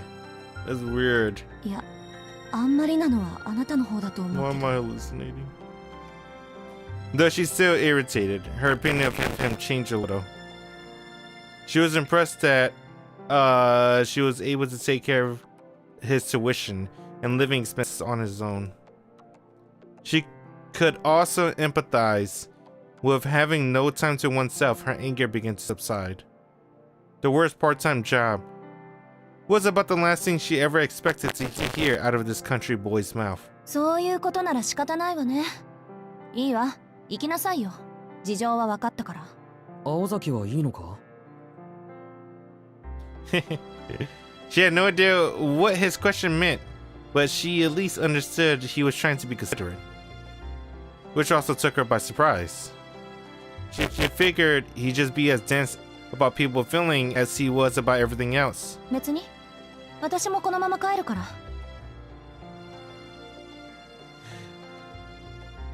First, though, she thought it'd be best if they both stopped by the faculty room.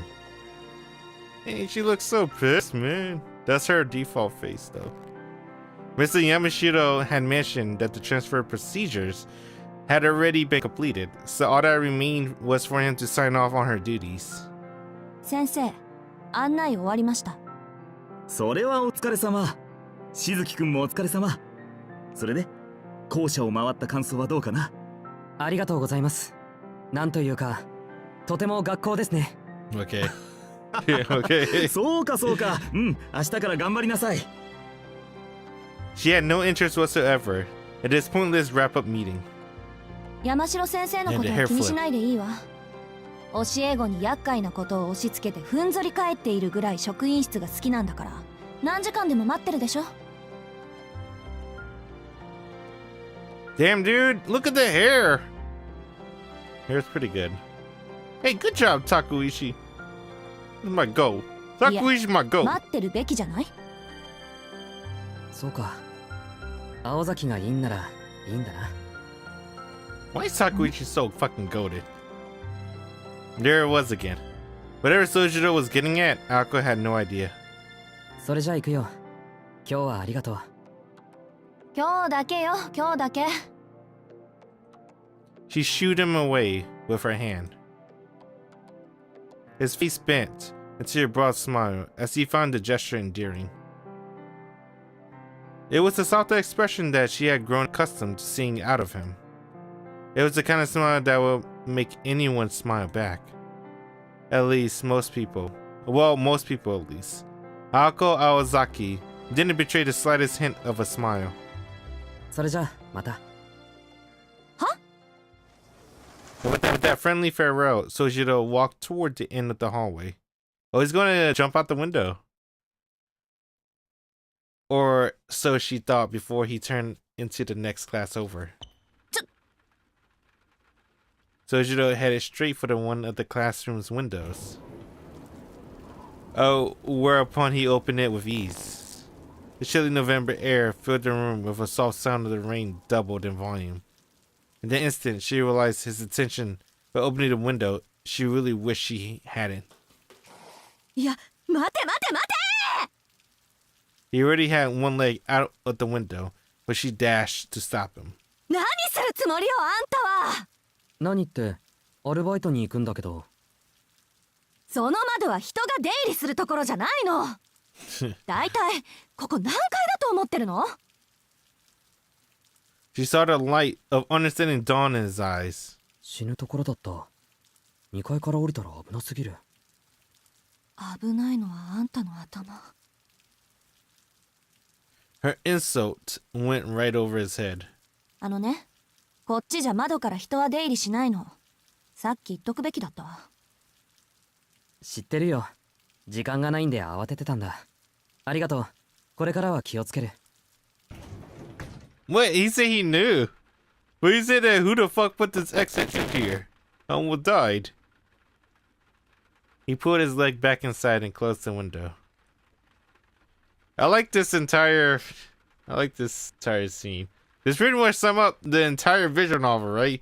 Pissed off Aoko and Sojiro, good boy Sojiro. That's funny.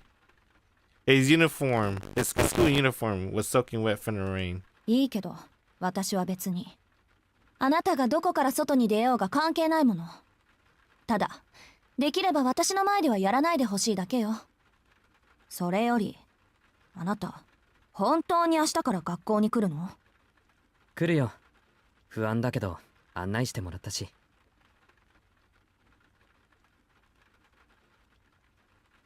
He bid her farewell before running down the hallway. She hoped he would walk down the stairs and lead through the school entrance like a normal person. はあ、大丈夫なのか？あんなんで。The image of him disappearing into the distance popped into her head, in spite of her ear. She had no intention of spending any more time with him, and yet she felt strangely anxious. She couldn't tell if the feeling was fueled by concern or irritation. Why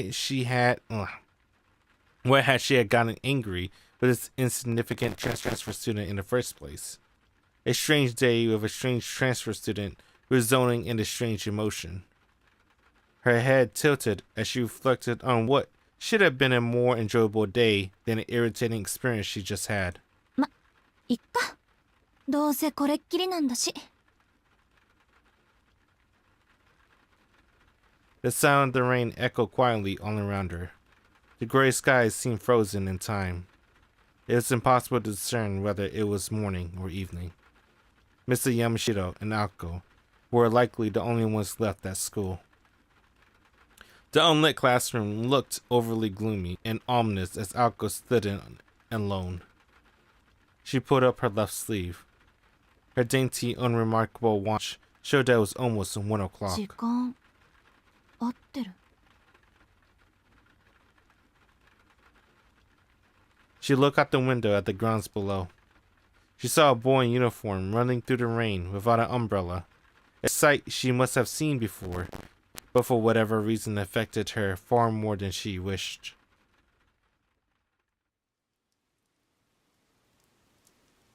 Aoko did not stop by the faculty room before heading home. While Mr. Yamashiro offered to drive her home was tempting, she decided it would ultimately be far more satisfying to ruin his day just as he had hers. She walked as quietly as she could toward the entrance and opened up her bright red umbrella. As she had predicted that morning, the rain were waning in the afternoon. At this rate, it would probably cease completely in an hour or so. The distant sunshine will likely have reached her by the time she arrived home. ま、それも悪くないか。She shrugged her shoulders in resignation. She neither liked nor disliked rain, but she found herself enjoying her walk home with her red umbrella in hand. The teacher at Misaki High School went fond of bright colors, so Aoko red umbrella was an unusual sight. Damn, Misaki! I told you, they're in Misaki Town. That's the original location of Tsukihime. But they changed it to something else. I forgot. I don't know what they changed it. But then they changed it because they wanted Aoko and her crew to be in Misaki Town for some reason.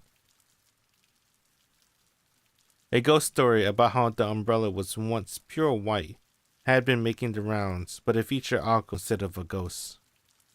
It was the umbrella that she made her way towards Misaki Station. Misaki Private High School took its namesake from the town it was in. The area that was once a sprawled of farmland and woodland, but rapid growth over the last 10 years had led to unprecedented modernization. There were some who fought to preserve Misaki natural treasures. 残すことには賛成ですが、それでは残すだけになってしまうでしょ With those words, the mayor snuffed out the voices of the minority and ushered in a long-term plan for new urban development. More than enough funds for the urban development were collected, and the unassuming town Misaki became the largest municipality of Misaki Town in merely 10 years. Even though it lacked the modernity of neighboring Yashirogi, or the elegance of Misaki Hills. それも当然よね。どういじくっても、もともとが山中の宿場町だし、山ごと切り崩すって言うんなら別だけど。Urbanization had been contained to the lowlands around the station, with most of the hills and mountains still standing as they did 10 years prior. The exhaustion of funds succeeded in protecting the old Misaki, but the citizens could not. It became a truly urban town, welcoming an increasingly urban population with its vestige of old country charm. Misaki High School was a private school established long before the town's current state. The original campus, built 50 years ago, was located high up in the mountains, making its current location its second incarnation.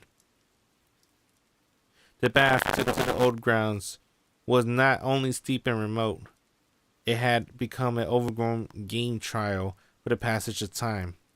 For those reasons, among others, Misaki High School had been shuttered until almost 20 years ago, when it received a donation from a department store chain that allowed the construction of a new campus in the city.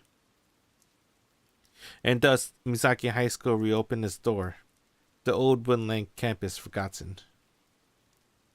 In fact, most of the students attending Misaki High School were not from Misaki at all. The hardy rustic people of this country town prefer prefectural schools to private ones. Truth be told, Aoko herself was one of them. All she had wanted was junior high was to move to Tokyo, where she hoped to spend her days touring her favorite bands on her way to entering a public university. But her hopes were dashed with her sister's departure. So here she was, walking alone in town with only a red umbrella to keep her company on what should have been a day off. 思い返してみると、私の人生ってなんか災難続きっぽい。Her frustration evaporated into the cold December air. でもま、いっか。退屈だけはしないわけだし。Dang, dude, Nasu flex. Type moon flex. Here's his amazing CG.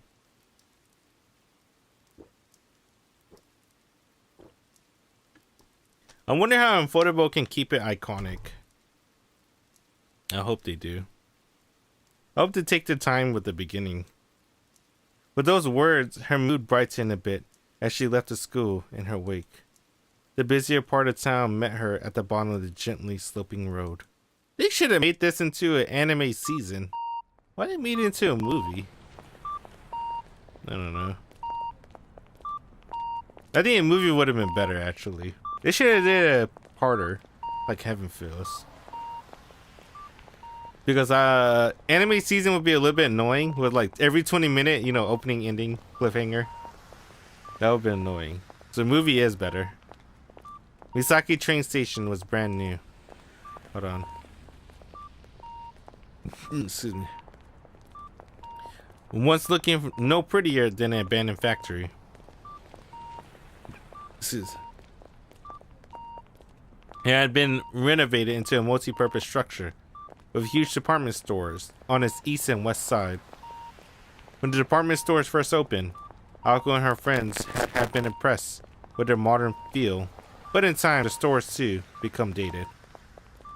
She had no shopping to do today, so she passed them by. What she really wanted to do was rest at a cafe, but she fought the urge, knowing her roommates would never let her hear the end of it if she frittered away her money. Whoa, what movie sounds for what? She looked back and blinked. For a moment, she could have sworn she had seen someone suspicious in a red dress in the corner of her eyes. Red dress.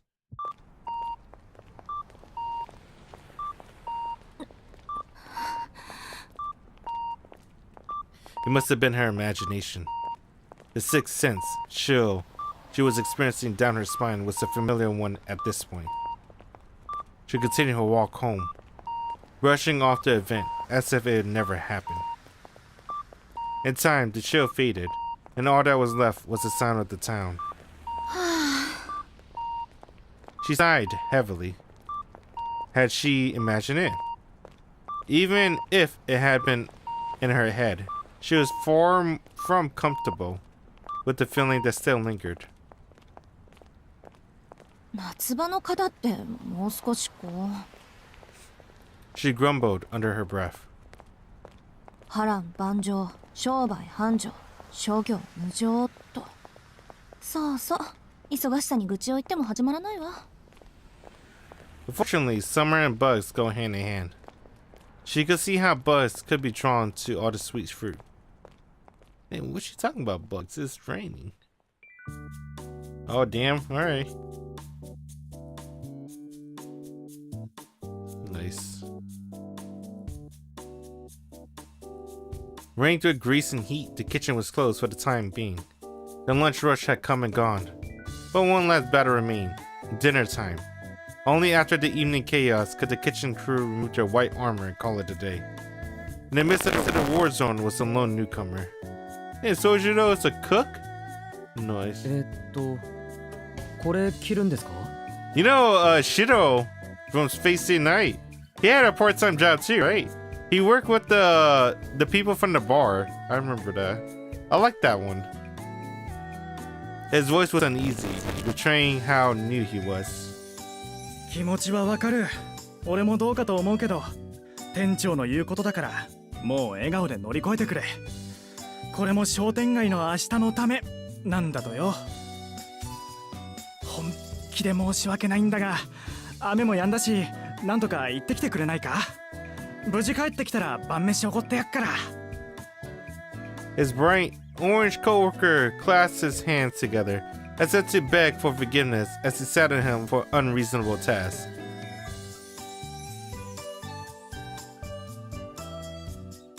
"10 years ago, Misaki Town was a town of farm and woodland. But everything has changed. The front of the station was now lined with tall, multi-story buildings, and the residential areas were similarly full of apartment complexes. The once rustic scenery around the station had long become a thing of the past.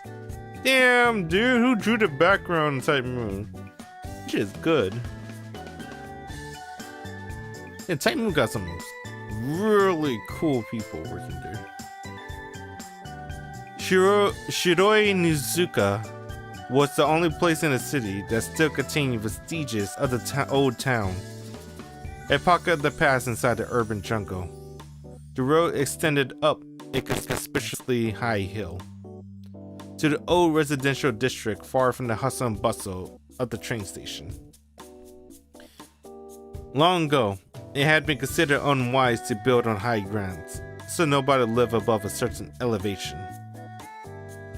Shiroi Nizuka, sitting as it did atop a hill in the middle of town, was no exception to that convention and had no residence to speak of. The asphalt continued for some time, eventually giving way to a mountain road that was swallowed into the cover of trees. And lone vending machines stood to mark the boundary between town and beyond. Even the children knew that there were nothing beyond the new playground and development that so enthralled them. Well, that was not entirely true. There was nothing besides the haunted house.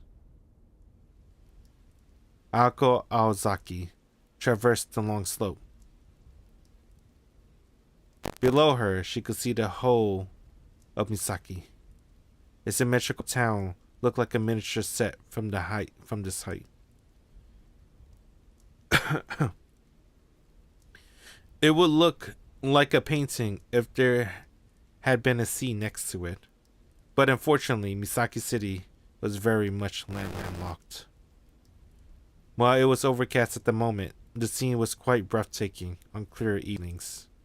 The view was the one thing that made the arduous climb worthwhile, and today, she had been denied even that. ああ、雨の日は自転車も使えないし、1日に2回ぐらいバスでも通ってくれないもんかな、ほんと。Ako had been using this road to get to school for almost 2 years now, but the journey had never gotten easier. あれ、鍵閉まったまま？アリス、まだ帰ってきてないんだ。With a worried shrug, she put her hands on the rusty fence. Quietly, the heavy gate swung open as if to welcome her home.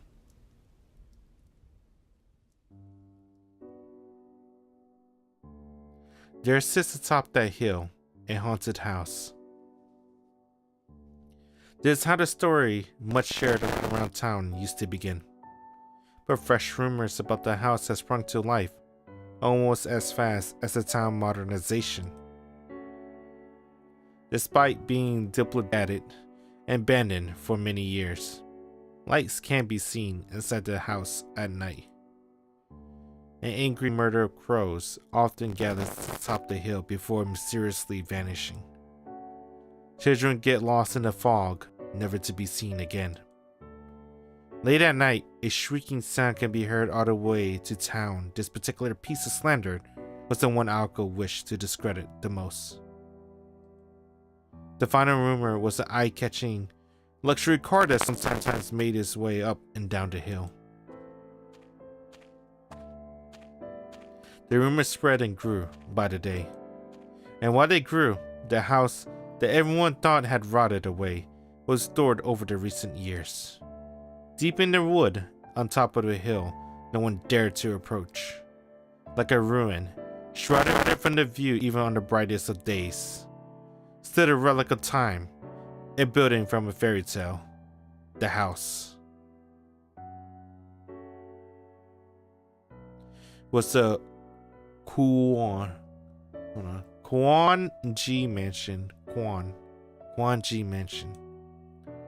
Everyone in town knew about the witch house on the hill. It was a banishedly haunted house where Aoko Aozaki resided, for reasons known only to her. Needless to say, it was not really haunted. The Kwanji family home was a grand Western-style mansion with a long and storied history, stretching all the way back to England. It was too small to be a dormitory, yet too big to be called a house.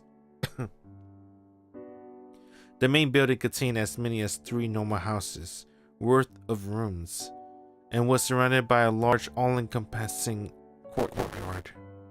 The perimeter of the grounds was surrounded by a high iron fence covered in thorny vines. It was also an annex to the main building. Given such extravagance, it was no wonder that it inspired rumors. To the town residents, the mere existence of such a lavish and out-of-place mansion on top of the hill caused for suspicion. Rumors, lies, and slander were the price to be paid for fame. With only 2 lodgers, it was hard to disagree with the perception that vampire must be living here. Dang, vampires! Oh, snap. ま、私はともかく、アリスはそういうのやりかねないし。She put her hand on the front door. It was a grand double door that would be paired well with a brass lock, and yet it was secure with little more than a simple keyhole. Pushing it open with one hand, she entered the supposedly haunted house. And by the way, if vampires were not enough to scare you, ghosts were known to appear on certain nights.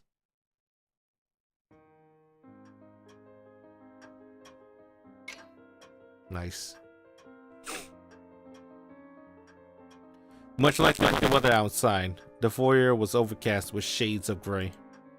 Perhaps by deliberate design, the architect had chosen not to include any lights in the entrance area.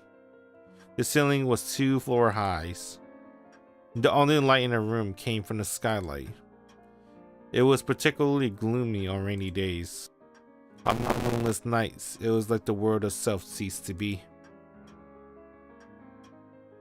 Ako decided the drawing room to the east would be a good place to rest, but knowing that she would not be able to relax until she changed clothes, she started up the stairs. The stairs curved up the wall to the 2nd floor hall. It was a 3rd floor attic as well, accessible from the far end of the hall. She had never set foot in there in the 2 years she had lived here though. The Kwanji mansion was more or less divided into 2 wings, east and west. Ako had been given the entire east wing, but 2 rooms were more than enough as far as she was concerned. She had no desire to open a door that would trap you in a storybook world or lead to an attic that had been used for storage these last 5 years.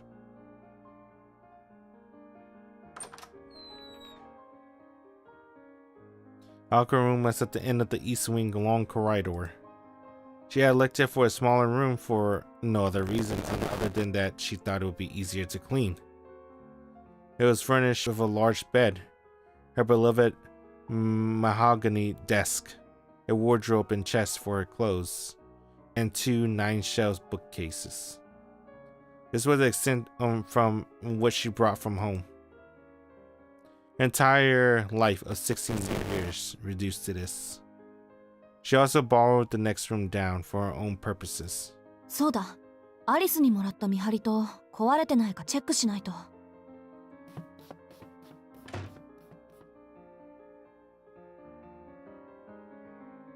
She needed to see if the project she had been working on all night had borne fruit. The study next door served as proof of the life she had been living for the last year and how different that life was from the one she had lived before. It was not a room for a person she had been. It was a room for a person she would eventually become. A place of solitude to which she could enter, or so she thought. うわ、壊れてるどころか跡形もなく消え去ってる。やっぱ自己流アレンジはまだ早かったか。いいわよ。笑いなさいよ、コマ撮り。Okay. The nosy neighbor had been intruded upon her sanctuary flew away. While not essentially talented, Ako did not lack for effort and was not afraid to fail. One could have almost mistaken her approach for optimism.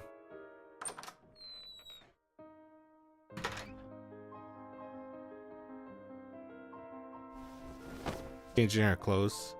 She got the sweaters. Damn, she looks pretty good. That's a really good turtleneck.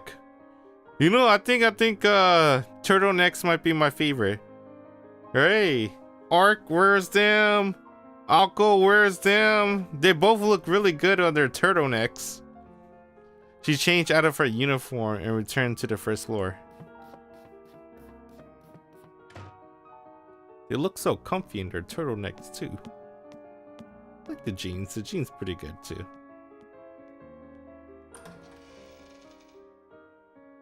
Down the stairs, she opened the door to the east wing into the corridor, as dark as a cellar. The absence of windows meant it was pitch black without the lights on, so she flicked a switch and entered the nearby doorway. Nice Sony TV. Damn, Sony. 元気のない生活か。想像したくないな。It had been her idea to update the drawing room. The walls were decorated with extravagant patterns. And around the room were large, majestic sofas, and a luxurious Persian rug. And amidst it all was a 30-inch television. A 30-inch? What the fuck is 30-inch? Hold on. 12 inches is 1 feet.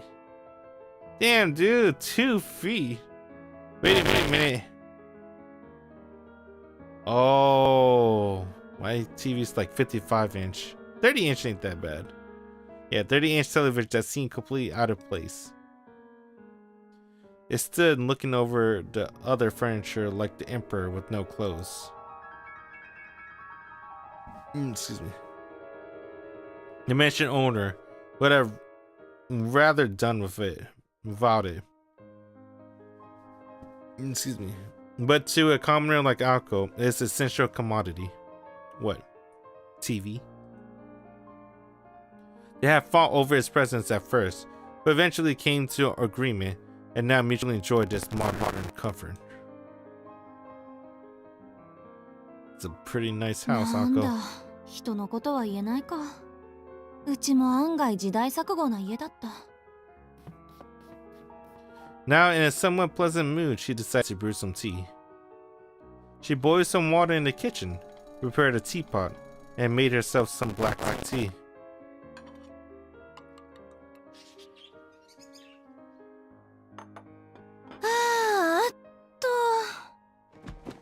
With a flop, she sank into the sofa. Oh, she's comfy. She took a sip of her tea, then another. Damn, man, she's living the life. Not bad. Yeah, she could live at Tokyo, get all the events and whatnot, but a mansion with a view? It's not bad, Alco. Not bad at all. Yeah, the walk to school might be long and hard, but you know, at least you get a view. You get your steps in too. Lulled by the ticking of the clock, she took a third sip as she pondered how to spend her afternoon. The sofa almost seemed to be inviting her. She sunk even further into a comforting embrace. Oh, it's Alice. Alco blearily opened her eyes as she lifted her body up from the cushions. Now she got her own theme song. This was no dream or delusion. At some point, a girl had sat down across from her. Not the least bit surprised, she reached for a teacup, but the tea within her had gone completely 寝 cold. てた。 She asked a question to the girl on the other side of the table. The girl answered without lifting her gaze. Damn, dude. Hey, good job, Takeuchi. Dude, her clothes look detailed too. I like this. This is my goat, Takeuchi. When silent, she could have been mistaken for a beautiful doll. The girl sitting on the opposite sofa was reading an old book. She had delicate limbs and pale white skin. Not a hint of humanity emanated from her melancholic aura. She had darker hair than Alco. Her icy eyes were focused on the pages in front of her. Her clothes resembled that of a nun, but were actually her school uniform. In Alco's humble opinion, the gloominess suited her. She invoked something like out of a painting. It was something unreal about her, as if she was frozen in time. The white of her gently arched neck was so lovely that even Alco found herself enchanted by it. The girl was one of the haunted house's 2 residents. Her name was Alice Kwanji, and she was the same age as Alco. 私、どれくらい寝てた？ 1時間と少し。ここで眠ると風邪ひくわよ。 Alice answered indifferently, not that it bothered Alco, who was now used to it. She looked at the clock on the wall and saw it was already 7. She had been asleep for 2 hours. The day had been a rough one for her. She had slept little the night before, so it was no surprise that she had dozed off for as long as she had. 起こしてくれてもよかったのに。せっかくの紅茶が冷めちゃったじゃない。私が来た時はもう冷めてたわ。でしょうね。行ってみただけよ。 Alco drank down the rest of the cold tea in one gulp. In the poorly heated Kwanji mansion, this was more than enough to clear her head and wake こ up. うなると、フォートナム&メイソンも何もないわね。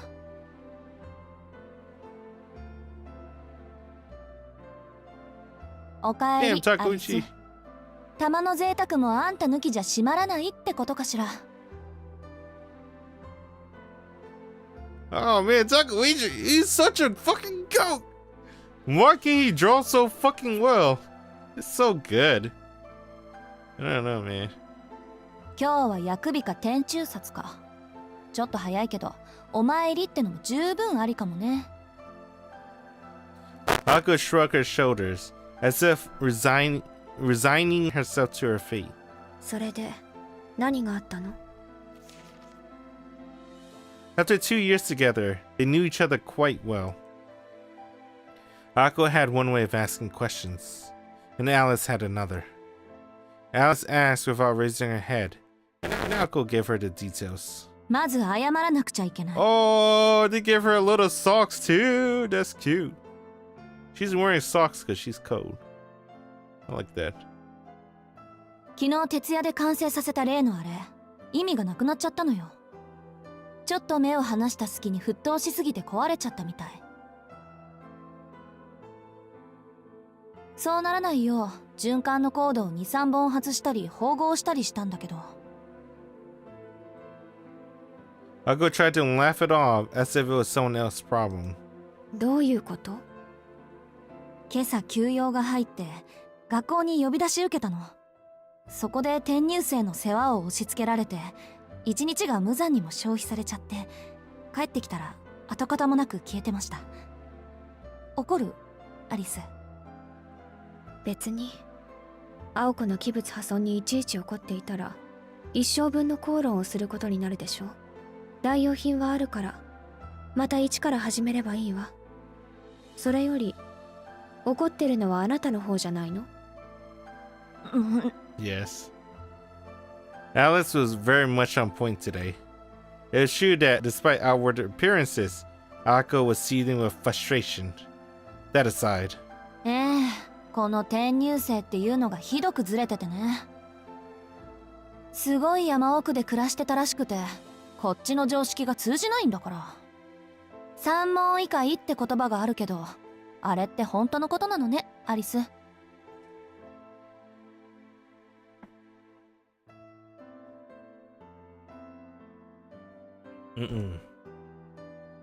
Alice raised her hand in response to hearing her name.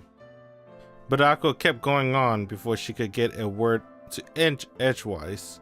Ako, after all, expected no sympathy in the first place. 初対面から尺に触るやつだったけど、教室を案内した時なんか失神しそうになったわ。そいつ、教室で教師と1対1で授業を受けるもんだと思ってたらしいの。それはそれでまだ流せる。許容範囲よ、あの程度の冗談は。で、私が簡潔かつ丁寧に教室の何たるかを教えた後で、そいつなんて言ったと思う？それで青崎、他の教室は何に使うんだ？ですって。教室に他も何もないでしょ？なんていうか、そいつは少しでも説明を怠るとそのままで納得しちゃうのよ。何も疑問に思わないというか、想像力が欠如してるっていうか、想像することに慣れてないっていうか。まあ一度言ったことはちゃんと分かってるっぽいからバカってわけじゃないんだけど。あなたが人を批評するのは珍しいわね。そういうダメな人気にするたちだったの？みじんたりとも気にしないわよ。けど明日からどんな間違いをしでかすのかちょっと心配なだけ。Was she really worried about was having to clean up that mess and when it happened? That had to be it. If not, it would mean she had no real idea why she could not get him out of his head. とにかく変なやつなの。案外アリスと気が合うかも。三問異解はいい言葉ね。But from her eyes, it was clear that the question of whether they would get along was irrelevant, given that they would never meet in the first place. Ako gave a non-committal response. ところでアリス、さっきから何読んでるの？霊的進化論の二次創作。スピリチュアルダイアリのまがいもの。ああ、スウェーデンボリー。そんなの今更読んでも仕方ないんじゃない？新書なら退屈だけど、これは偽書だから。彼の欠点と長所を劇的に褒め上げている。よくできた冒険小説のようよ。立ちはだかる秘密組織の名前がカントとか気が利いているわ。筆跡はあなたのおじいさんのものだけど。へえ、あの人そういう趣味まであったんだ。割とユーモアがあったのね。惜しい人を亡くしたわ。Akko seems nostalgic over her now deceased grandfather. あなたのおじいさん、夏に頼りをくれたけど。よしてよ、死んだものと考えたいのに。Akko sighed and laid back on the sofa. The soft cushions caved in under her weight. 話は戻るけど。Alice shot a glance at Alko. Her body buried in the sofa remains as still as a corpse. It was clear that Alko had tuned out of the conversation. Alice silently chastised her with a look. The more she thought about it, the less important the events of the day seemed to become. If she just ignored Alice, the conversation would end there. They would eventually get up and leave. Today, a mistake unresolved for another day. However, that's not the kind of person Alko Aozaki was. いいわよ。何？ She asked, still lying down. 今日できなかったのは少し痛いわね。だから反省してるって。学校優先は一人前になってからでしょ。ならいいけど。The coldness in her voice made Alko gnash her teeth. She knew what Alice wanted to say. She knew better than anyone. The veneer she wore for school was different than the way she lived at home. While it could be called hiding in plain sight, Alice thought it was silly. And what the silence told her was, 覚悟を決めろって言いたいのよね、あんたは。today's failure was not a colossal one. She just happened to upset the delicate balance between her home and school lives, chasing one at the expense of the other. And yet, that careless mistake was a clear sign of Alko's lack of commitment. アリスは関係ない。これは私が私で決めなくちゃいけないこと。She had only known for sure for the last year and a half. But she had a hunch for as long as she could remember. Make the choice and the day would come. It was little wonder that her morals and conscience had been stripped away. Alko pushed herself back up. She was met by Alice's cold beauty and wordless gaze. オッケー、アリス。来週中に決着をつけよう。それでいいんでしょ？ええ、青子がいいなら。Alko could not help but shake her head, feeling like she was hearing something similar for the second time that day.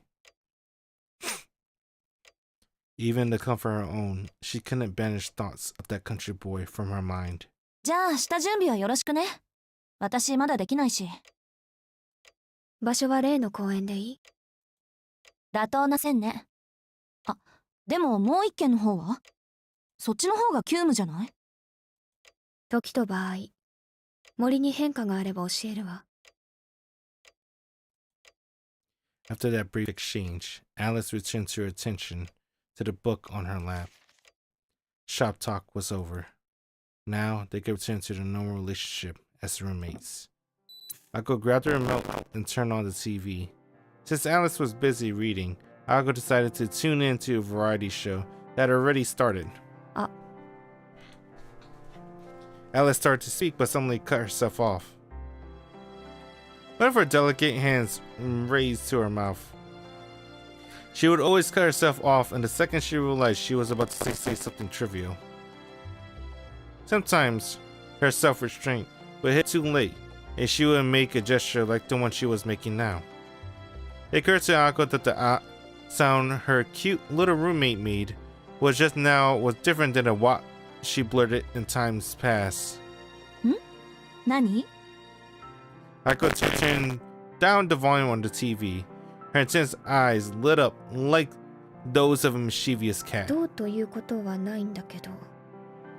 ないんだけど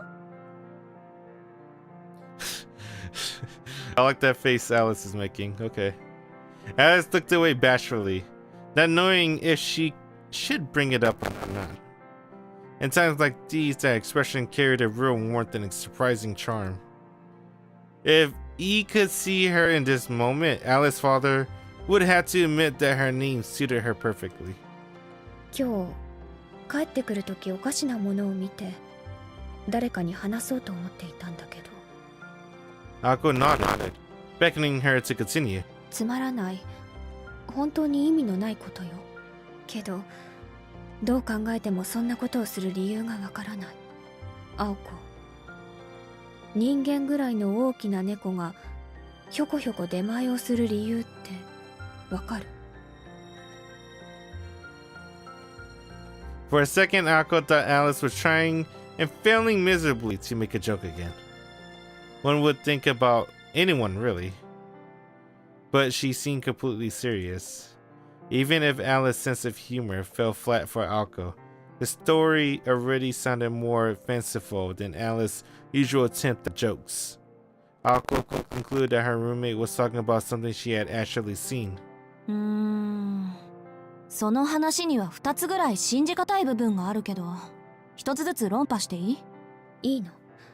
私もからくりぐらいは思いつくから。ただ理由がわからないから聞いてるの。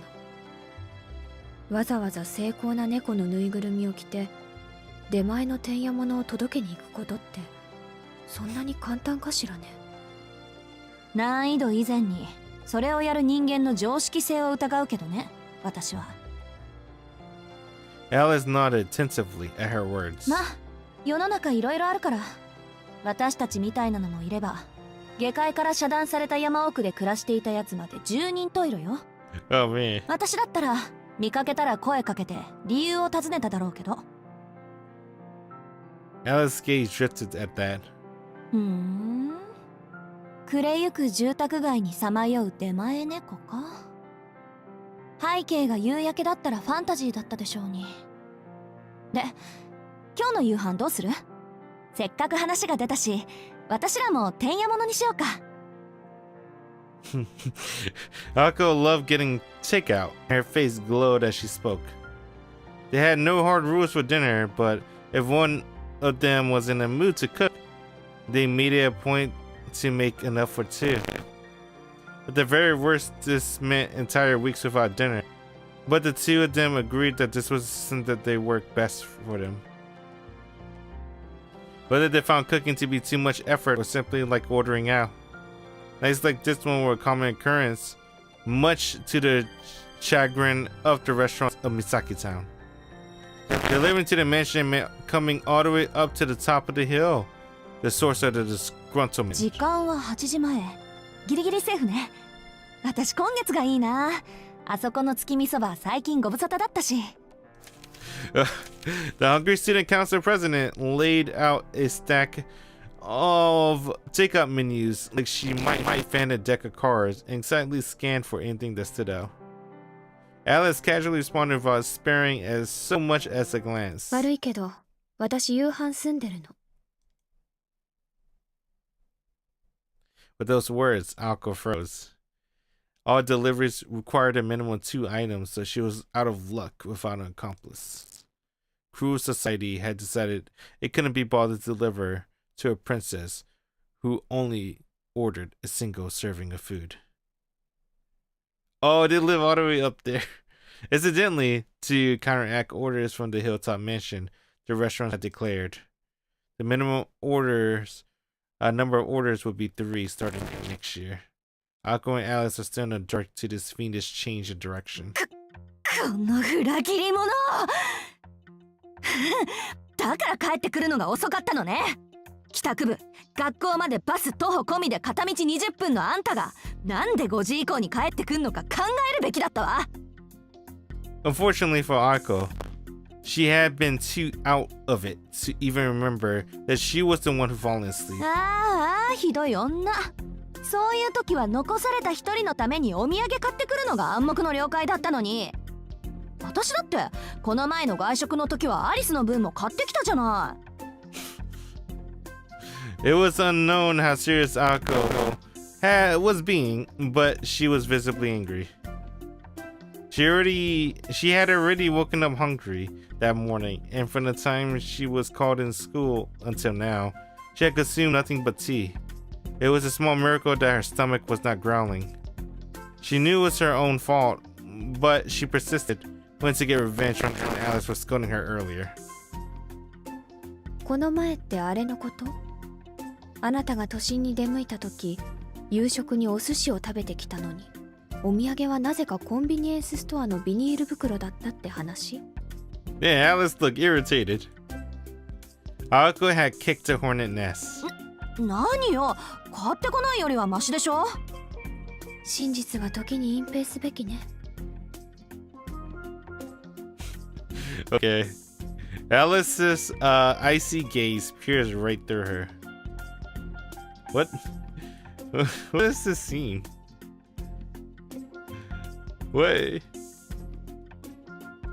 Ako had certainly crossed the line by going on and on about how a sushi circle around the restaurant where Alice ate her convenience store meal. Oh, that's her telling the story for sushi. And then she only brought back convenience store food for Alice. It's okay. But new things fascinated her, and she couldn't contain her curiosity towards the conveyor sushi belt that started popping up at the time. They were nothing short of miraculous. Even honesty can't be a sin, given the right circumstances. わかった、わかりました。じゃあ今回のは前のと帳消しってことでいいわね。Okay. Alice flipped back to her book without so much as recognizing the question. The fact that she did not confirm it made Ako anxious. 仕方ない。今日は薬日だし、おとなしく台所に立って料理の腕を磨くとしましょう。She stood up, announcing her intent to no one in particular. あ、聞き忘れてた。アリス、どこで夕食済ませたの？ Alice's hand froze on her current page. She suddenly shut the book she was reading and stood up as if at wit's end. She walked across the drawing room with her book in hand. When she reached the door, she turned toward Ako. 聞きたい。まあ、なんとなく。Ako nodded timidly, cowed by Alice's sudden vigor. Alice continued in her matter-of-fact way. その猫が余ったメニューをくれたのよ。And with that brief response, she left the room. That's chapter 1, dude. It doesn't have to be normal. Dang! Alright. Sojiro is the one that gave Alice food for dinner. That's cool. What's archive? What the heck is this? What the heck? I don't remember this.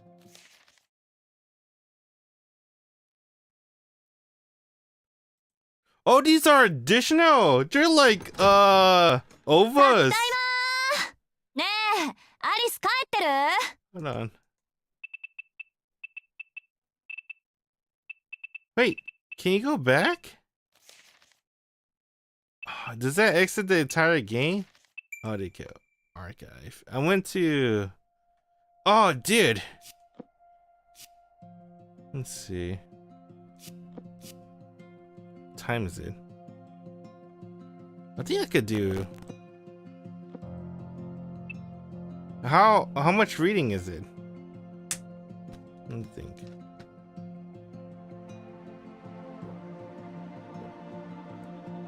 I kind of want to read the archives. Let's test it out. Test out the waters. What's volume 1? Damn, this OST already giving me old school visual novel vibes. Visual novel OST vibes. Morning in the city moved incredibly fast. It made one wonder if it was even morning at all, with people so bright-eyed and bushy-tailed.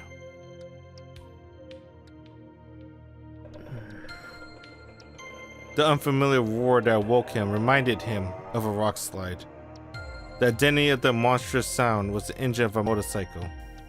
Mr. Yoshida, his neighbor, was leaving for work. It was hard to determine when night ended and morning began here. The town urbanization was synonymous with insomnia. 信じられない。まだ日も昇ってないのに。吉田さんはどこに行くのか。He sluggishly lifted himself off the floor. He caught himself starting to survey his surroundings out of habit, before deciding better of it, and he made his way to the washroom.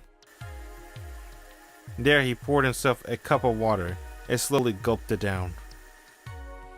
Having been relegated to well water until recently, he found the convenience pleasing. Please was definitely the word that best described how he felt. Civilization is about raising inconveniences through optimization, the reduction of labor in our daily lives. Mr. Koga had taught him that while the essentials were easier than ever to get our hands on, life itself was growing more and more complex. So too was it his duty to adjust to his new reality. As a distant relative of Sojito's father, Mr. Koga had taken Sojito in, even though the boy had been little more than a stranger in his life till that point. Mr. Koga had helped him get registered at school and find an apartment to lease. Though he had insisted that Sojito handle his resident card, in which his change of address by himself. The series of procedures proved exceedingly difficult for Sojito. Well, knowing that this was a part of the new city life, he did his best to complete them diligently. While they may have a reputation of being stickler for the rules, city offices aren't all that bad. It was the first thing Sojito learned at the beginning of his life in the city. 2 weeks had elapsed since he left the countryside. As uneasy as living alone made him feel, he felt he could make it work. It was not as if the people here spoke another language, and Mr. Koga was absolutely right about practical the rules of the city were. Sojito continued down the hard but surprisingly walkable path. Before work, he jogged in the park to pass time. Even exercise like this offered lessons for Sojito to learn. Each passing person was a new face to look at. The old man who greeted him, the young worker with his eyes on the ground, the girl on a bench surrounded by birds. They were all familiar sights to Sojito. Unaccustomed to the city, he labored to understand its rules. Whether they were complex, simple, or completely meaningless. Compared to the mountain life, which only dealt with nature, city life left one with way too many options. One could argue that such an environment was toxic for Sojito. His life was a string of unsettling moments, but amongst it all, there were rules that he sincerely admired.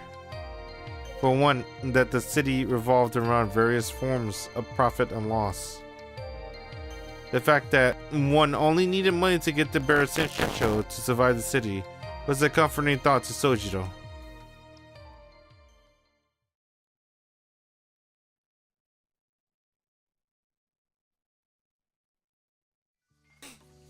Yeah, そうシンプルな話じゃねえよ。金なんてものはあくまで記号で、本当に大事なのは別にあんだからさ。所詮は流動する肩たたき券と変わんねえっつうが、別に1万円札食ってもうまくねえっつうが。ともかく金で真心は買えねえじゃん。じゃねえよ、ざけんなよ。俺は悲しいよ。ついこの間まで4000ポッチの日当に鹿みたいに首かしげていた正直者がくだらねえ皿洗いをしながら、まあ世の中金だよねなんてボソッと言わないでくれっつの。いや、貨幣制度は素晴らしいと思う。正直物々交換の限界を感じた。それより木の実、ふざけてるとそれ落とすぞ。ってうおー、やべやべ、次割ったら今度こそ俺の頭が割られちまうからな。忠告サンキュー。それで相談事？何？もしかして金？そうなんだ。とりあえずお金は大事で、たくさんあるに越したことはないって痛感した。なんでできればもうちょっと働きたい。マジ？マシンみたいに皿洗いをこなしながら夢のないこと言わないでほしいな。世の中金じゃねえって言ったばかりじゃんか。やっぱラブじゃんか。ところで水冷たくないですかね。冬場の皿洗いって割り合わねえことこの上ねえよな。Okay. そりゃ冷たいけど、これぐらいは我慢しないと。山の水は冷たいっていうより痛かったし。氷水と同じにすんな野生締め。しかしあれだね、呆れた順能力、いや忍耐力っつうの、レジ打ちすらできなかった新人がよ、たった4日でしみったれた飯屋の社畜になっちまうなんて、やっぱ世の中金ってことかね。資本主義ってすげえ。 Power is う everything. るせえぞバカバイト。文句あんならやめちまえ。うちにはごくつぶしにくれてやる小遣いはねえ。 The complaints and chopsticks flew at them like a storm. The mess at the Chinese restaurant manager was a stubborn man who was willing to let minors work for him and didn't shy from violence, even if it was directed at the son of a lifelong friend. Sojiro felt that it was what Sparta must have been like. ほら怒られた。任されたことはきちんとやらないと。け優等生ね。こっちは何かと反抗したい年頃だっつの。まあいいや、話は変わるんだけどよ、しずき夜に出歩くタイプ？それかチャリンコで出張る趣味？いやまあどっちかでいいんだけど。バイトの帰りはほとんど夜になるけど、そういう話じゃないんだよな。夜の散歩も遠出も趣味じゃないけど、それが？いや何さ、しずき引っ越してきたばかりだって言うからよ。俺らが言うのもなんだけど、うちちょい治安が悪いっての？柄が悪いわけじゃねえんだけどな。年間10人ぐらい通り魔事件っての？そういうの起きてっから。通り魔ってなんだ？そっからかよ。なんだほら、カバン強盗でもないか。辻斬りってのが近いのか。住宅街とかまだ森が残ってる方によく出やがるんだよ、そういうおかしいのが。なんであんまり夜遅くは出歩くなよな。三崎岡の公園とか有名な怪奇スポットだから。通り魔の犯人は口裂け女だったって話知らねえか？ Freak. ごめん。まずその口裂け女ってのがわからない。階段だよ。口が耳まで裂けてるってやつ。今じゃさすがに時代遅れだけどよ。なんだっけ？深夜の道にな、コート姿の女が待ち伏せていて、私、綺麗？とか聞いてくるんだよ。で、綺麗って言っても、いまいちって言っても家まで追っかけられて殺されるの。女の少年はおっかねえっつうか、アメコミの怪人っぽいっつうか。いや、それ本気で怖くないか？家まで上がってくるのか、その女の人。窓から入ってくるらしいぜ。ガサガサとこうゴキブリみたい。ギャッのクソガキが、厨房でその4文字は禁止だってんだろ。殺すぞ。Okay. The back of Kinomi's head exploded in pain with the impact of his boss frying pan. Sojiro was reminded of just how dangerous this town could be. 殺すってバカじゃねえの？普通そっちの方が禁止用語じゃねえの？ここレストランなんだしさ。いや、あんまうまくねえけど。ひなみ、頭大丈夫か？え？ああ、心配無用。俺なんだか頑丈さには定評があるから。ともかく、そういうわけなんで夜の暗がりは気をつけるぞなもし。しずき、見るからにかもそうな顔してるし。ありがとう。ところで、年間10人というのは多い方なのか？知んねえよ。少なくはないだろうけど多い方でもないんじゃねえか。うちの通り魔事件が他に比べて厄介なのはまだ犯人が見つかってないってことだからね。 He laughed cheerfully. Kinomi was probably trying to take the edge off of his story, but the noble intention of his laugh was completely lost on Sojiro. His friendly warning was equally futile. Sojiro was simply impressed that Konomi was able to laugh it off. Excuse me. On the way home, nobody ahead or behind, Sojiro proceeded to the dimly lit street when suddenly he turned to face an improbable sign. あいた。 Something stabbed him in the head and fell to the floor. What stabbed him in the head? He frowned. A small bird had apparently flown into the telephone pole before landing on his head. A starling cleaned itself off and flew away. The falling of the bird and his desperate escape thereafter was unlike anything he had experienced in his life up until now.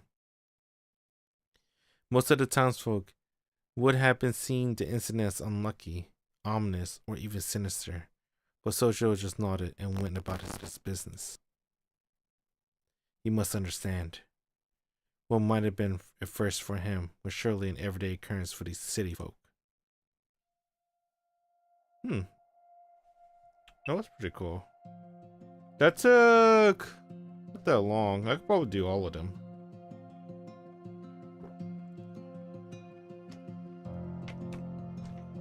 The name is red. It's got the bookmark. Okay. Go ahead, just do this one.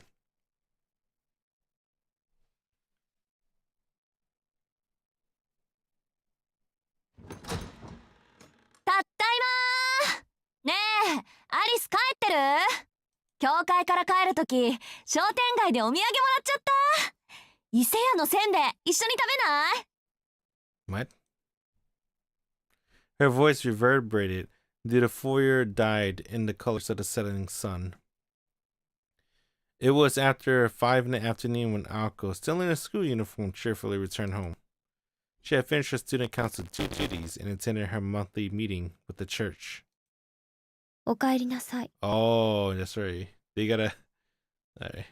その様子なら何事もなく終わったみたいね、青子。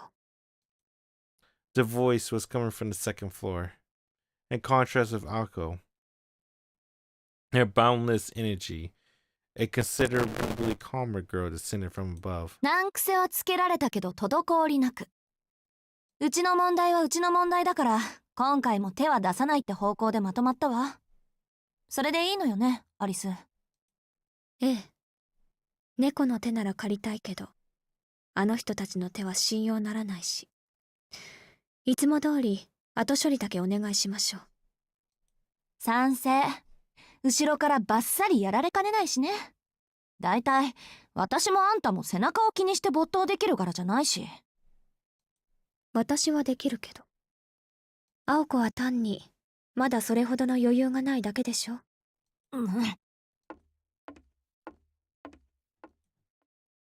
The graceful sound of her steps, Alice entered the foyer. As she did, Ako's eyes were directed toward the skylight above. ガラス、曇ってるわね。Damn, dude, nice. They have that in the mansion. その That's ことで cool. 話があるわ。今日の課題が終わったらだけど。青子、体の調子は？疲れているなら休みを入れてもいいけど。It's the first time looking at Alice with her eyes open. Then her eyes are like pitch black. 何よ、気味悪いな。気遣いされることなんてないってば。いつも通りの一日だったし。そんな疲れた顔してる？私。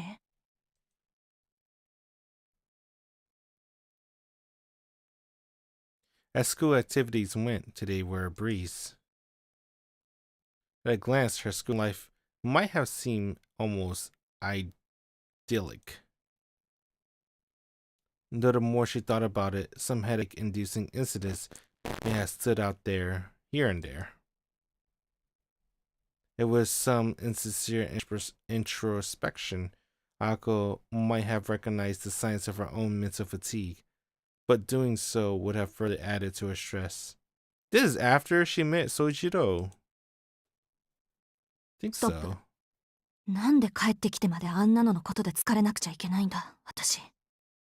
今日の課題って初歩のウィッシュでしょ？問題ないわ。すぐ始めましょう。今日はなんか勢いでうまくいきそうな気もするし。Ako focused on shedding her anger and stress and headed upstairs with どうした gusto. のよ？アリスの部屋でやるんじゃないの？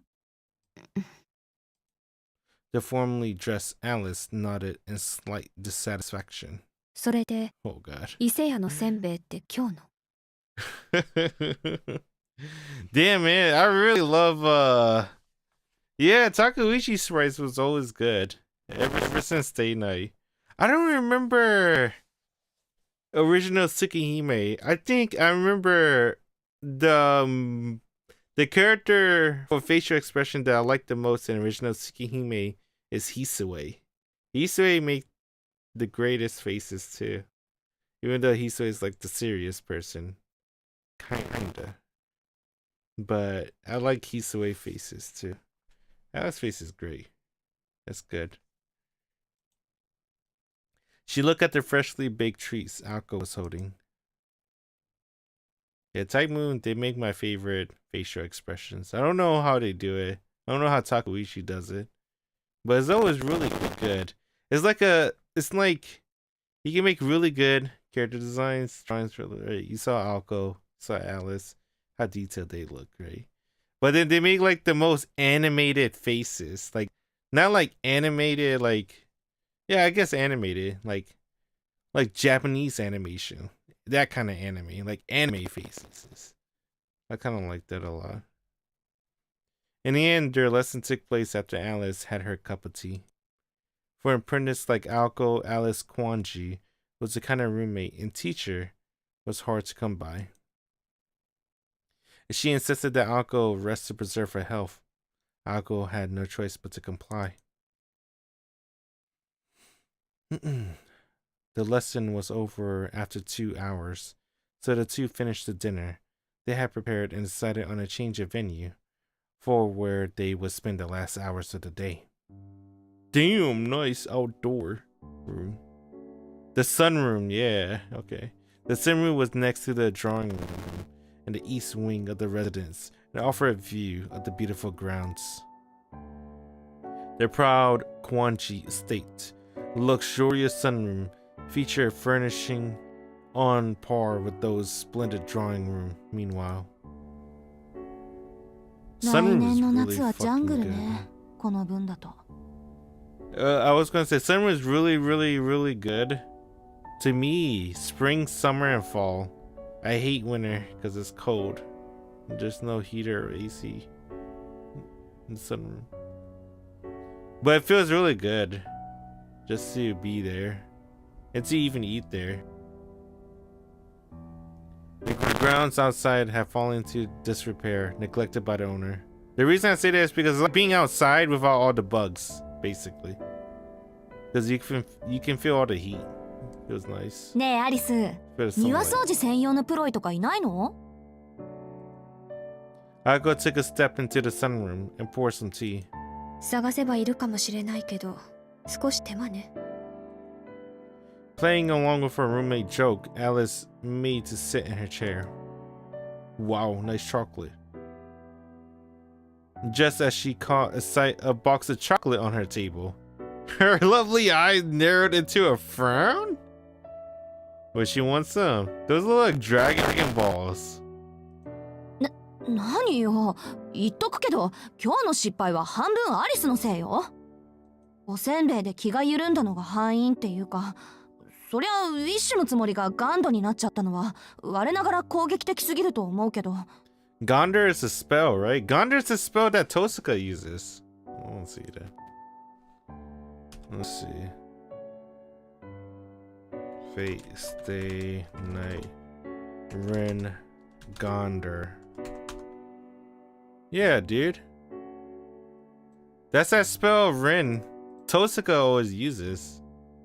I don't like that they use the Fate Grand Order thing. But, yeah. Guess there's no like visual novel. That's her spell though.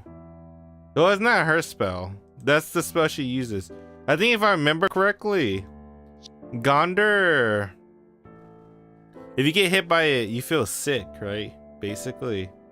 Well, maybe it's like different effects depending on who's using it. I don't know. 6個減ってるわ。なんだ、そっちのことか。She's more concerned about the chocolate. Akko eyes stare intently at the box of chocolates. You could search the world and never find a finer selection of chocolates. The brand was sixpence songs, apparently. で、鏡の話をするんだっけ？あれ、今洋館モードから岬モードになってるんでしょ？ええ。ここの管理はおざなりになるけど、岬市だけに切り替えたわ。それが昨日から曇り出している。I kind of like Alice VA. Alice VA sounds familiar. Very, very familiar. Let's see. What's this game called? Oh, yo. What's the guy? Sounds very familiar. Should be a main character. Well, I guess, yeah, she is the main character. Oh, no wonder. She's everywhere. Yeah, dude, she's everywhere. She's everybody everywhere.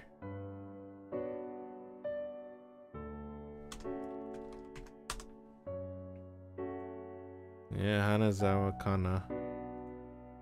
Who is she currently right now? Let's see.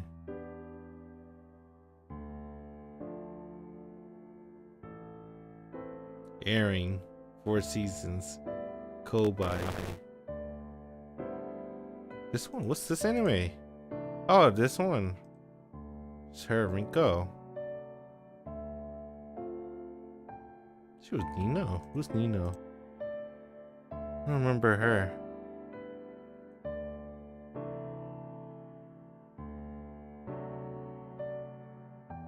Oh, she played Ayaka in Fate Strange Fate. That's good. And Alice, of course. Yeah, man, she's everywhere. I like that. I like that a lot. I wonder if she sounds so familiar. 少しずつだけど、確実に包囲されてるわね。包囲って数が増えたってこと？ Man, that's Misaki Town. They actually drew it. Damn, dude, Type Moon is so good. Alright. 捕捉していた1名はもちろん、他にもう2名ほど不審者を目撃済み。都市部に1、郊外の森に2ね。はあ、あんたの目撃談は当てになるからな。で、うるさいのはどっち？森の方。捕捉中だけど、こっちの目に気づいているみたい。なかなか誘いに乗ってこないわ。そっか。じゃあ今夜仕掛ける？ To go after it tonight. One simple suggestion that would change the course of her life forever. It was no overstatement to say that this was a roll of dice that would decide whether she had the moxie to survive the experience of jumping out of a plane with a torn parachute. Akko swallowed her hesitation and fear with a little sip of tea. On the school anniversary night, she declared that she made up her mind. From that time on, she would not waver. Alice welcomed her roommate's strength, with a barren hint of regret. As someone who shared the same motivation as her, Alice was ultimately reassured by Akko's resolve. Well, perhaps more pleasant than reassured. All in all, it had taken the better part of the year, but finally Akko had stepped out of Alice's shadow. The two partners now shared the same fate. Akko was not the partner Alice had asked for, but a partner nonetheless. Strangers were the parts. And even if eventually they would battle each other to the death using all of they had inherited, it was only right they did it in on equal terms. It was at least for now. A cause for celebration over how far Aoko had come. せっかくだけど今夜は私一人で十分よ。そんな余裕があるのならあなたはもう少し暗示の練習をするべきね。公演はあなたの担当だからその時は働いてもらうけど。 Alice did not so much as look at Aoko as she explained her reasons. The scale of the enemies she would face that night. Her plans for Aoko. For in only 2 days from now, Aoko Aozaki would be reborn. はいはい、わかりました。 Aoko finished her tea and stood up from her seat. お言葉通り暗示の練習でもやってるわ。一節目は確か軽く弱くうまく早くチクタクチクタク急げや急げよね。Okay. そこは軽く弱くうまく早く急げや急げチクタクチクタクよ。気をつけなさい。それだと逆に落ち着かなくなるわ。そうだったそうだった。じゃ、一つ失礼。 Aoko grabbed a piece of chocolate and popped it into her mouth. She waved before leaving Alice alone in silence. Alice stiffened a moment before slamming the box of chocolates shut, as if it could serve to scold Aoko for snacking.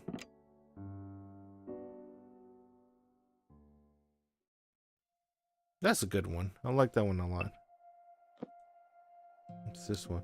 Oh, we're gonna see Alice fight. All right. Damn, the moon. It's beautiful.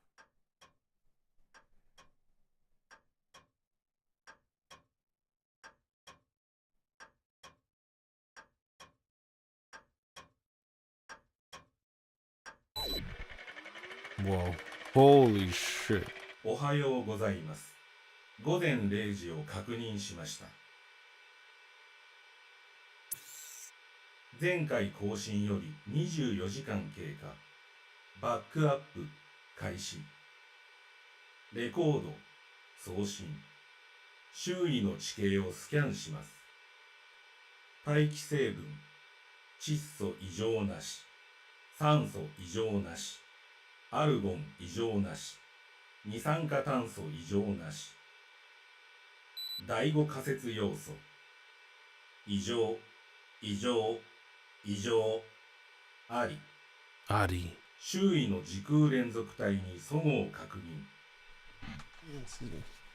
第一種危険物との遭遇と断定。視覚領域を主観から客観に変更。自立回路を予備電源に。計測回路を主電源に変更。カメラを赤外線計測から虚数線計測に変更。では、これより戦闘行為の記述を開始します。主よ、どうか我が身を守りたまえ。Okay. Damn, type move's cool. Misaki's city was a thickly wooded area. Urban development continued unabated, but Mother Nature still drew breath in its outskirts. Wise old trees had been turned into lumber. The leaves had begun to turn to mulch. Even though the birds who curiously tilted their heads had moved on, the verdure lived on, a testament to its enduring strength. Until the time came that the devouring light of civilization became powerful enough to encroach upon nature's mysterious domain. These woods were no exception. The outlying border between Misaki City and Misaki Hills had been left untouched. Though driven from their nests and dens here, wildlife continued to subsist even today. No longer able to return to the days before man, this was just like any other forest situated next to a town. Hey dido dido da cat and da fiddle. The winter had arrived in the woods. Its shell cut like a razor. Dude, you think Afotabo's gonna skip this? Cause this is like an extra chapter, right? It's chapter 1.5. Oh man, the movie. Come on, man. This should have made it into a series. Not just a movie. This was sick to see. But at least the visual novel was really good.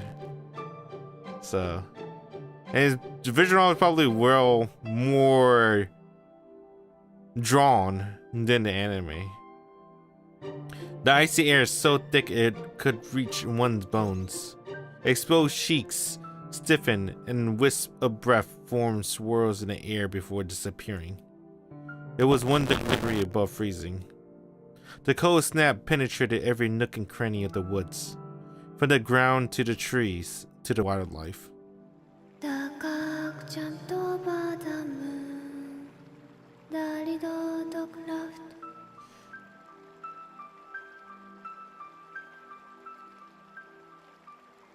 The forest allowed nobody entry during the day. During the winter, it willed the animals to slumber. The still evening air felt like a stagnant breath of the lingering dead. The forest consumed the moonlight, obscuring the sight of even the closest of precipices, and hastening the untimely doom of any soul unfortunate enough to become lost within. The noises to be heard were the whispering of the wind and the murmuring of the stream. The immortal darkness stifled any sense of life. Not the breath of an animal, much less that of a person, was drawn in this place. However, a figure of black, not in this place, skulked within. It cast the tiniest, frailest of silhouettes, like a small boat lost in a sea of fog. Its trepidatious footsteps echoed through the woods. Oh, you can see Alice in the right there. You see her right there. You can see her shadow in the mist. That's kind of cool. There, exiting the veil of trees, was the unmistakable likeness of a young girl. To see such cleft under this away with the spoon. Okay. Nice line. 来たぞ来たぞ。いるぞいるぞ。誰が誰が？誰と誰が？お腹は減ったの？お腹は鳴ったさ。This is cute. どっちが食べる？どっちも食 Oh, I know that girl. I know that girl. I still have it. Let's see. Mahoyo VNDB. Oh, my battery's almost dead. Dang it. It's been 30 hours. See if I can get without spoilers too much. No? Robin? What? Isn't that whatever? Isn't that like Power VA for one of them? The voices. I feel like it. That sounds like Power. I like her VA a lot. 君は左手。お前は右手。 That girl. I think so. I don't know. I also like her because she's Delta from Shadow Garden. She's Power from Chainsaw Man and Delta from Shadow Garden. 歓迎しないと。感激しないと。何しろようやく楽しいお客。 It sound like her. ついでにお腹と脛骨も。せっかくだからよく噛まないと。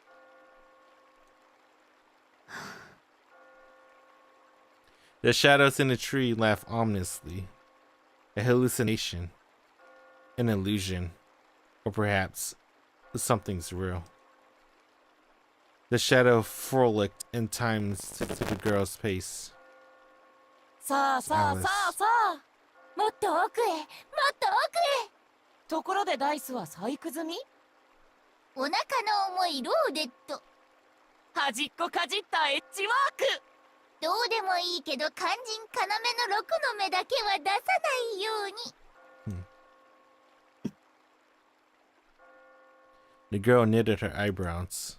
She heard voices and felt the presence of things that should not be. Scary enough to frighten this particular girl. As if. Her tightly pursed lips betrayed not a hint of fear. The girl walked on her own volition. And she truly felt fear, her legs would be frozen. Deep within the trees, she was perfectly aware of the two humanoid figures stalking her through the still night air. 見たぞ見たぞ。来るぞ来るぞ。もう諦めろ。もう帰れない。あんなに教えてあげたのに。よそに消えないお前が悪い。 The girl halted her steps. The racket from the accompanying voices died in turn. Hold on, my battery's low. So. Oh god. I don't remember. USB-C?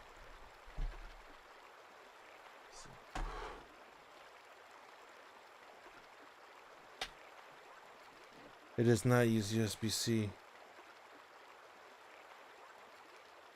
It uses micro fucking USB.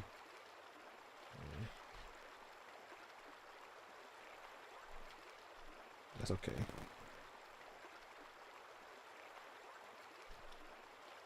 The babbling brook suddenly sounded like a crackling fire.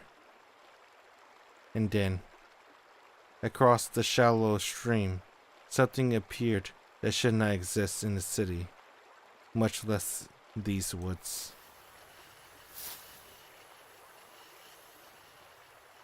Konbanwa. 話のわかる人はいる? The girl addressed them calmly. These men, with glass scowl grins, creeped toward her like two slugs. そう。ただの墓守り。監視だけが仕事なのね。失敗したわ。これなら青子に任せればよかった。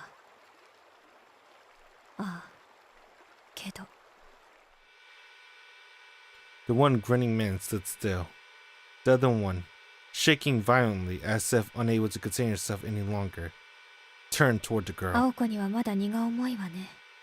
そんな姿だけど、あなたたちは一人前の魔術師のようだし。Whoa. Her black outfit stirred. In her right hand she held a vitreous cat darker than the deepest of night. The two Glasgow men let out a yelp in conscious, incoherent fear. It was at this moment that they finally bared their intent and emotion. さようなら、お客様。きっと一瞬だろうから。お別れだけ言っておくわ。What? The two shuddered at her words. They had no mouths, no brains, or ears to begin with. For creatures like these, words were redundant. All that existed was the present. For these soulless creatures, fears and hope were nothing more than unimaginable future. Then, what could be this feeling of foreboding they felt? A spine-chilling miracle that were ripped into pieces, not moments from now.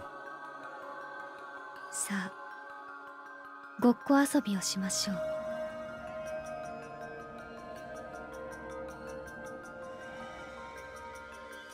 Her song sounded like a bell, echoing through the white woods. The girl's voice vanquished the frost that had gripped the trees. Then... Oh, fuck! いやいや、ずいぶん待たされた。さあ、赤ずきんの登場だ。 Little Red Riding?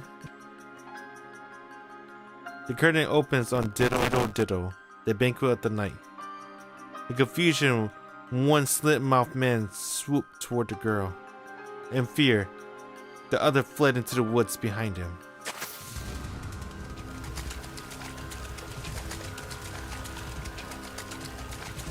The deformed humanoid darted forth, kicking up water, as it rushed the girl. She knew what this fiend was. Hold on, let me turn on my keyboard. It's the battery's really low. Had it on for like 2-3 days, 4 days, maybe. That's pretty good. 3 days. The grinning figure has scissors for hands and a demon heart. It was a wretch who kidnapped children, mercilessly rendering them into pieces. トゥイドル。お任せお任せ。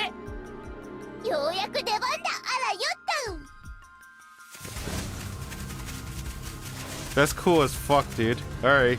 The piglet bounded and rebounded like paddle balls.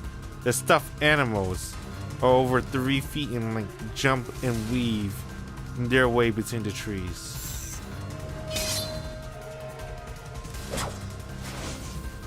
Even with these strange creatures before him, the grinning man did not so much as blink. He raised his arms, but what emerged from his coat sleeves were not the human appendages you would expect. In their place, fiendish cleavers, more than 1.5 feet in length. These appendages, which had torn so much of their prey to pieces, sliced clean through the flying pig's skull. His limb froze up in place. The pig's body was sliced perfectly in half. And then, bisected from head to tail, the pig inwards became an alligator jaw and clamped down upon the grinning man's arm. From fingertips to shoulders, it was swallowed whole. It was all it took to rob the man control of his entire body. Another shiver of fear. There were no mere pigs familiar.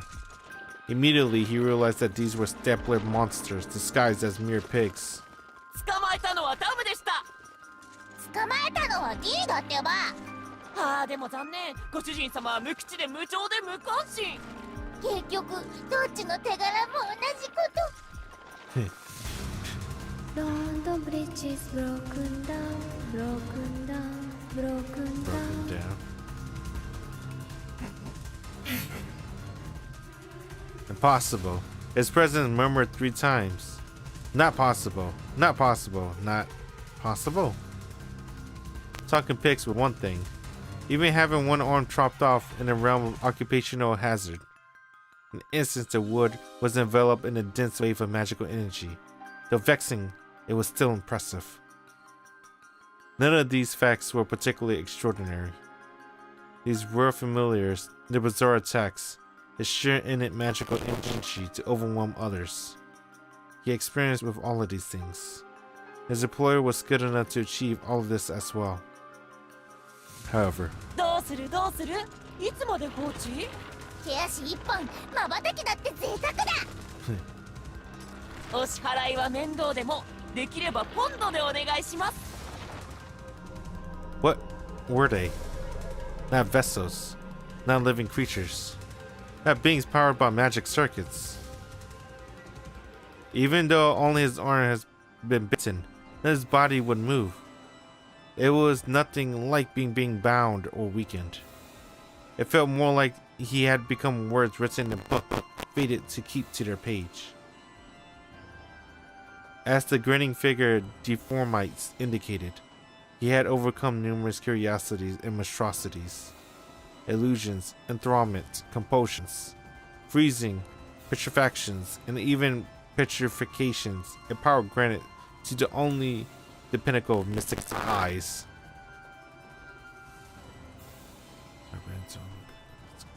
From poison to magecraft, he had weathered a great deal, but this was something different altogether. The penalty that bound him now was based on different principles from blood, flesh, oxygen, or heat.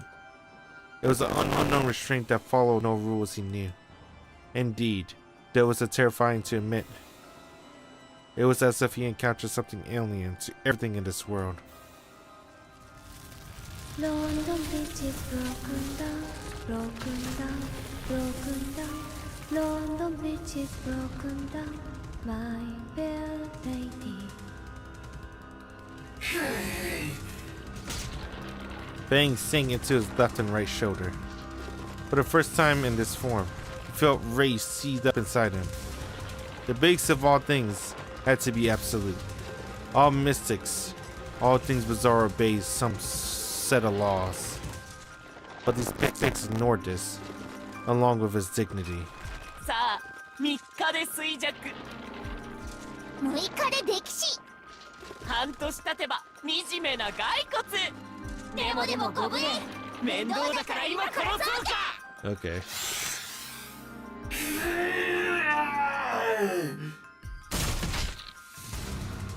A howl. Though he had no voice, he let out an exasperated scream. うげ。うぎぎ。なんて便利。自分の腕を外せる機構。おお、お前こそ三国一のものの不 I like these two a lot. These two familiars. The talkative pigs fell into the stream. The exasperated scream was the sound of the figure tearing his arms from their sockets. Armless, he rushed the girl. 役立たず。後でお仕置きが必要ね。He may have lost his mango arms, but not the objects of his malice.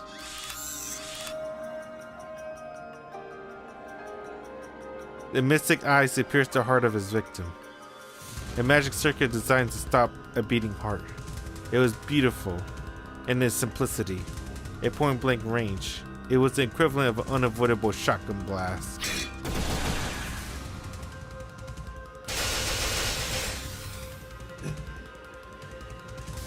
But tragically, the eye was all he had. Build up with wood and clay, wood and clay, wood and clay. Build up with wood and clay, my fair lady. He failed to realize that her song had changed. Okay. You know, Alice is really fucking cool. Nice introduction to Alice. Holy shit. But a giant, the earth-shattering strike was akin to the act of shooing away an insect. His green, verdant veins pulsed. Oaken bark covered his body, hard in sufficiency over centuries to repel even a chainsaw. On his forehead, inscribed in all manner of colors, was the word Emeth. Though judging from its misspelling, the inscription was purely decorative. Damn, that looks really good. The Thame Stro. Holy shit. Damn, yo! Type Moon! Type Moon is so fucking goated. It also went by the moniker Falling Down, or alternatively the Great Bridge. Admired in different forms, it was the first of the four miracles. テムズ、もう一体をお願い。 The giant responded to the girl's words. Her roots rent deep into the earth. It raised his left arm to the heavens without moving a step.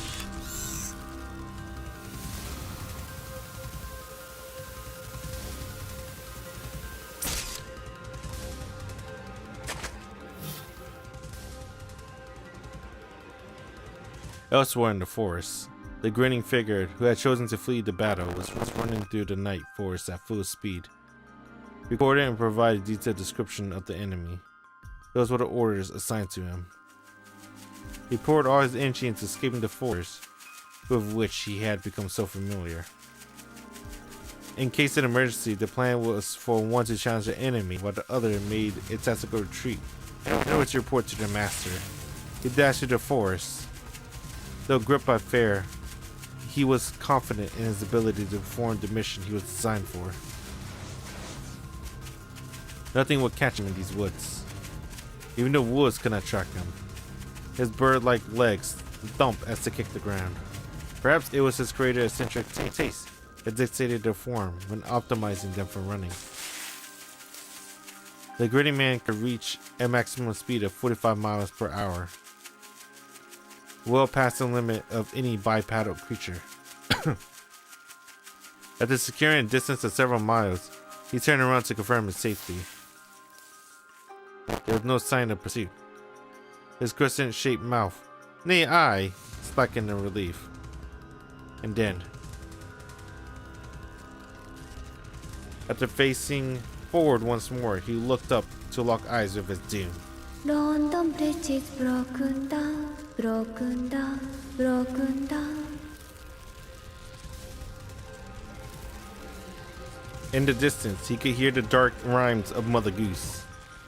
Countless vines extended from the ground. They formed into a monstrosity that conjured up images of an arched bridge, something resembling a giant arm.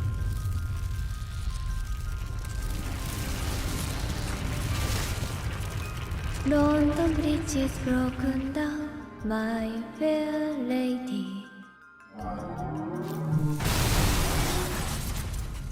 最終報告。生還は困難。解析は困難。転送は困難。状況を終了します。はあ。主よ、どうかこの身を守り。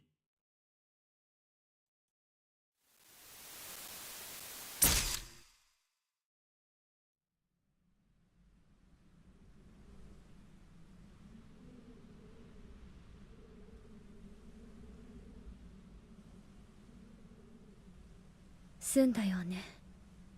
お疲れ様。戻ってテムズ。次はもっと高価な場所ならいいのだけど。Damn, Alice is OP. The girl turned on her heel. The invaders who had set up shop in the woods were eliminated. She had no interest in whether they had been good or evil, nor how many victims they claimed. The shackles of civic society held no sway over her. There was the way of a pure-blooded witch, the way of Meinster. 僕たちは？ねえ、僕たちは？この腕抜けないんだけど。噛んだままだと僕らも動けないっていうかさ。ひどい。飛べない豚に用はないと。次はお役に立ちます、きっと。生まれてこの方、失敗続きの僕らだけど。壊れるまでに一度くらいは褒められたいね。I really like her voice. Yeah, it makes me. I like everything she's in. If I'm thinking about the right girl. I wonder if she is really the same VA from Power from Chainsaw Man. The girl let out a sigh and stepped into the stream. She removed her gloves and dipped her slender finger into the ice water. 6の目は出すなって言うけど、6の目しか出ないようになってるわよね。There was no response to her melancholy tone. In place of the one boisterous pig were 2 black dice, now sitting in the palm of her hands. As the girl was about to say something to the scattered remains around her, she realized something that made her put a hand to her mouth. お別れは済ませていたわね。目ぐらいは聞いておくべきだったかしら。They got really good voice actors for this cast. I like it. So far, at least. Her slender, pale fingers traced her lips, as if reluctant to part from them. Sighing again, she calmly left the dark woods the same way she had entered. That was really good. I like that one. That was the introduction to Alice. So the first one was like introduction to Sojiro with his part-time job and how he's living life, right? And where he's coming from. Second one was like a setup for volume 3, which is the introduction to Alice. I like that. Wonder what's for. It's the last one. Let us rewind to a moment in a recent past. The scene took place on a Saturday morning in early December.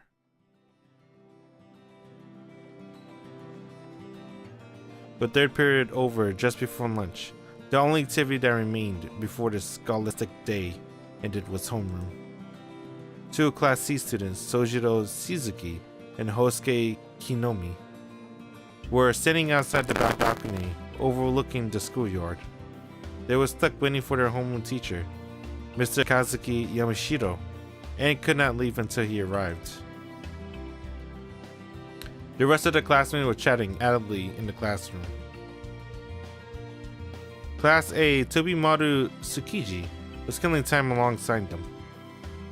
The listless trio discussed their weekend plans as they leaned on the veranda's railing. 木の実はベアでアルバイトか？ばっか、誰が日曜まで働くかったよな。明日はほら B 組の子たちと遊びに行く予定だったんだけどな。なんかうちから出られねえ。それはつまりまた振られたのか？ぐわ直撃。言いづらいことをまっすぐ言うよね、しずきくんってば。そりゃ毎日てめえのバカ面見てればひよこだって振られるって言葉を覚えるだろうよ。自滅するのは勝手だけどな、くれぐれもその字に変な遊び教えんなよ。その字。ああ、そりゃ殿下の方じゃねえの。気ぃつけろよしずき、築地はマジで腹黒いからよ。こいつの頭ん中はほらあれ、ゴミ捨て場の張り紙あんな感じだから、くっきり使えるもんと使えないもん分けてんだよ。ああ、それは知ってる。ところで唐突に思ったんだが、飛び丸の中じゃ木の実はどういう扱いなんだ？そうだな、粗大ゴミ回収は金でももらわねえと割り合わなくなるんじゃねえか。国が無料で回収するのはそろそろおしまいってとこ。はあ、何言ってんのお前。 This fucking 使い古し face. のタンスとか高く売れるじゃん。俺みたいな開封即使用みたいな男がこれからのトレンドなわけでしょ。ほらコンビニで売ってる使い捨てカメラとか大人気だし、ようやく流行が俺の消費文明に追いついたと。じゃあ木の実はバイトと。飛び丸は？来るからね、ちゃんと俺の時代。俺はちょい塩だ。親父の客が来てるんで接待しなきゃならん。街の案内をしてくれとさ。聞けよ、人の話聞けよ。あのよ、俺は妹の相手してやるだけなんだよ。隣のクソ中華飯店の手伝いなんかしねえよ。その字は明日もバイトか？いや、それが一日空いてる。今日はこれから遊園地でアルバイトだけど。それって魔のきついランド？タフだねしずき。あそこのバイトは柔道部の連中でも値を上げるって話じゃんか。なんと、まさか猫黒の荷物運びより辛い。What? FedEx? いや、そこまではよく。しかし山城の野郎おっせえな。見ろ、隣の B 組すらお帰りになられてるぞ。だな、仕方ねえ。面倒だが呼んでくるか。その字を遅刻させるわけにはいかねえし。As said by design, the moment Tobimaru Tsukiji stood up wearily from the balcony railing, the school PA system chime rang. 2年 C 組の静木宗十郎くん、山城先生がお呼びです。至急職員室まで来てください。繰り返します。2年 C 組の。 An awkward silence fell upon the three. After a long 5 seconds, Sojo said goodbye and headed back inside.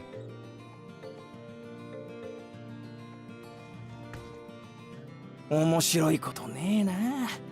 誰か校庭にミステリーサークルとか作ってくんねえかな。Kinomi grumbled, slouching his shoulders and succumbing to his lethargy. 他人の妄想力に期待すんなよ。刺激が欲しいならてめえでイベントを起こせ。ほら、クラス分け発表の時よろしく。青崎に突っかかればすぐだぜ。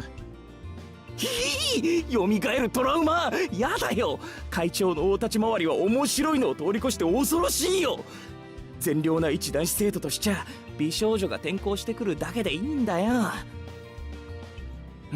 まあ普通の子じゃつまんないからハリウッドのプロデューサーとかイギリスの歌姫とか。どんなくくりだそりゃ。そこは火星のお姫様あたりにしとけよ。お姫様。それと2年 C 組の皆さんへ山城先生から伝言です。山城先生は訳あってホームルームを欠席しますので、各自勝手に下校しちゃってくださいね。それではでは。以上、放送室からお知らせしました。どうよこれ。山城新車買ってからフリーダムすぎね。このままではあの真新しいセルビアに俺のギザ銃がうなりかねん。Okay. 鍵穴にガム程度にしとけ。教師の発給はマジ同情に値するからな。I don't like the translation, but it's okay. It's whatever, man. I really don't like the translation. The translation sucks, man. But at least it's an official English translation, so I guess I can't complain too much. The two frenemies return to the classroom, complaining all the while. They're concerned for their mutual friend summoning to the faculty office completely out of mind. 納得いきません。生徒のアルバイトは認められています。学校公認の職場であるなら、社会経験の一環として推奨すると。そうなんだけどね。彼の場合、やりすぎなのが問題なわけで。仮にもし認可していない労働基準法に反してそうなところで働いてたら困るでしょ。うちも彼も。The volatile tension between the ruthless student council president and the easygoing modern language teacher permeated the room. Praying to be spared from the impending confrontation, the other teachers hurriedly relocated to the meeting room. By the time Mr. Yamashiro noticed this, the only other person in the room was the student council president, Aoko Aozaki. 逃げたか。ひどいな、みんな。怖いのは僕に押し付けてばっかりだもんな。話の続きです、先生。仮に彼が指定以外のアルバイトをしているとしたら、それは彼の要求に学校側が応えていないからではありませんか？下宿先の家賃を奨学金で賄えとは言いませんが、時間の許す限り働きたいという要望は考慮すべきです。指定外のアルバイトを疑うのなら、まず働き先は1生徒につき1件だけという規則を改めてください。After hearing out and realizing there's no way she would back down, Mr. Yamashiro hung his head. This was supposed to be easy. The plan was to call in the student rumored to be working multiple jobs, confirm whether the rumor was true, if so, give him a warning and some guidance, then head to lunch with the knowledge that was all right with the world. The student council president, who was coincidentally in the faculty room at the same time, had heard the entire issue, and decided to call out this injustice. As far as Mr. Yamashiro was concerned, she was in the right, and he was well aware of the aforementioned student situation. Personally, he would like to help, but among the faculty, he was just the new kid on the block. He wanted to stay on the vice principal good side, at the very least not lose a job, as badly paid as it was. こればかりはね。副教頭先生直々の注意なんで、僕も助けてあげられないんだよ。それでしたら、落としどころがあればいいんですね。The student council president removed a document from her bag. It was a document that had been brought up in a morning faculty meeting, bringing a host of headaches with it. 青崎くん、それは。はい。愛田協会のボランティア参加の申告書です。今月も希望者ゼロですね。敬虔なクリスチャンである副教頭先生はさぞお気を悪くしているかと。我が校の生徒には新人が足りんと今朝も嘆かれていたとか。そうだけど、どうして君が今朝の職員会議の内容を知っているか聞きたいよ、本当。Mr. Yamashiro scratched his head, but his eyes are smiling gleefully. He had figured out the student council president objective. 魚心あれば水心ありですか。教会への奉仕活動はボランティアだけど、きちんと謝礼が出る。あれも形の上では学校側が推奨する社会見学だからね。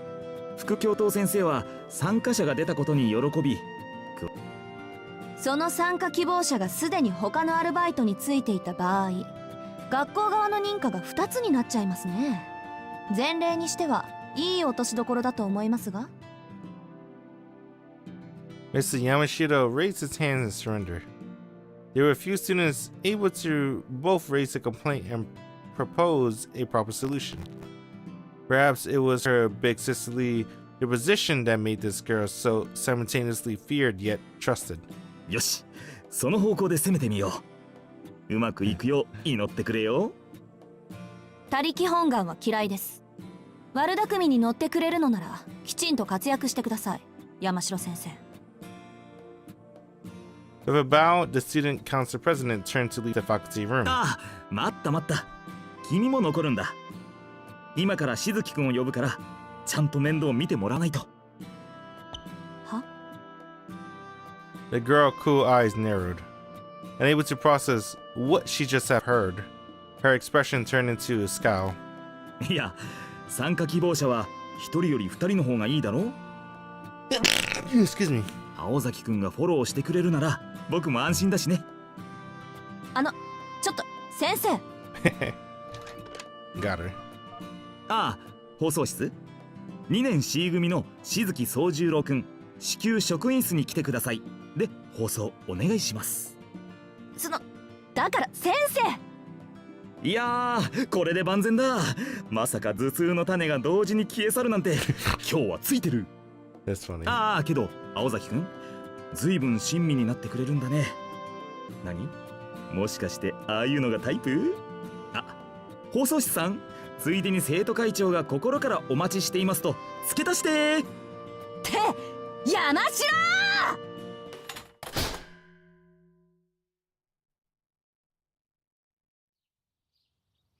Now they're both volunteering for the church. The next day, a pleasant Sunday, Sojiro was awake 2 hours before the time he was supposed to meet her. After getting up, he decided to go for a leisurely jog to clear his mind, but lost among his own thoughts, his 30-minute jog turned into almost an hour. Upon realizing, he rushed home. Thoroughly wrecking his brain over what to wear for the occasion, he decided upon his school uniform. 午前10時、三崎中央公園の東入り口で待ち合わせ。Yesterday in the faculty room, when Aoko Aozaki had shared the time and place with him that day, she said it was such pain on her face. Maybe she was finding a headache at the time. しかし、青崎の風邪は治っているのだろうか。Sojiro muttered, his words of concern misguided as they were. In any case, he waited for about 5 minutes. At precisely 10 o'clock, the student council president appeared. おはよう。いつものことだけど、時間だけはぴったりよね。ひどい顔ね。もしかして気分悪いの？いや、体調はいいと思う。He waved off her concern. だがしかし、青崎は制服だった。ええ、学校の行事だもの。当然でしょ。A heavy weight of despondency fell upon Sojiro's shoulders. The angst sting over his outfit for the previous 2 hours had been rendered meaningless just like that.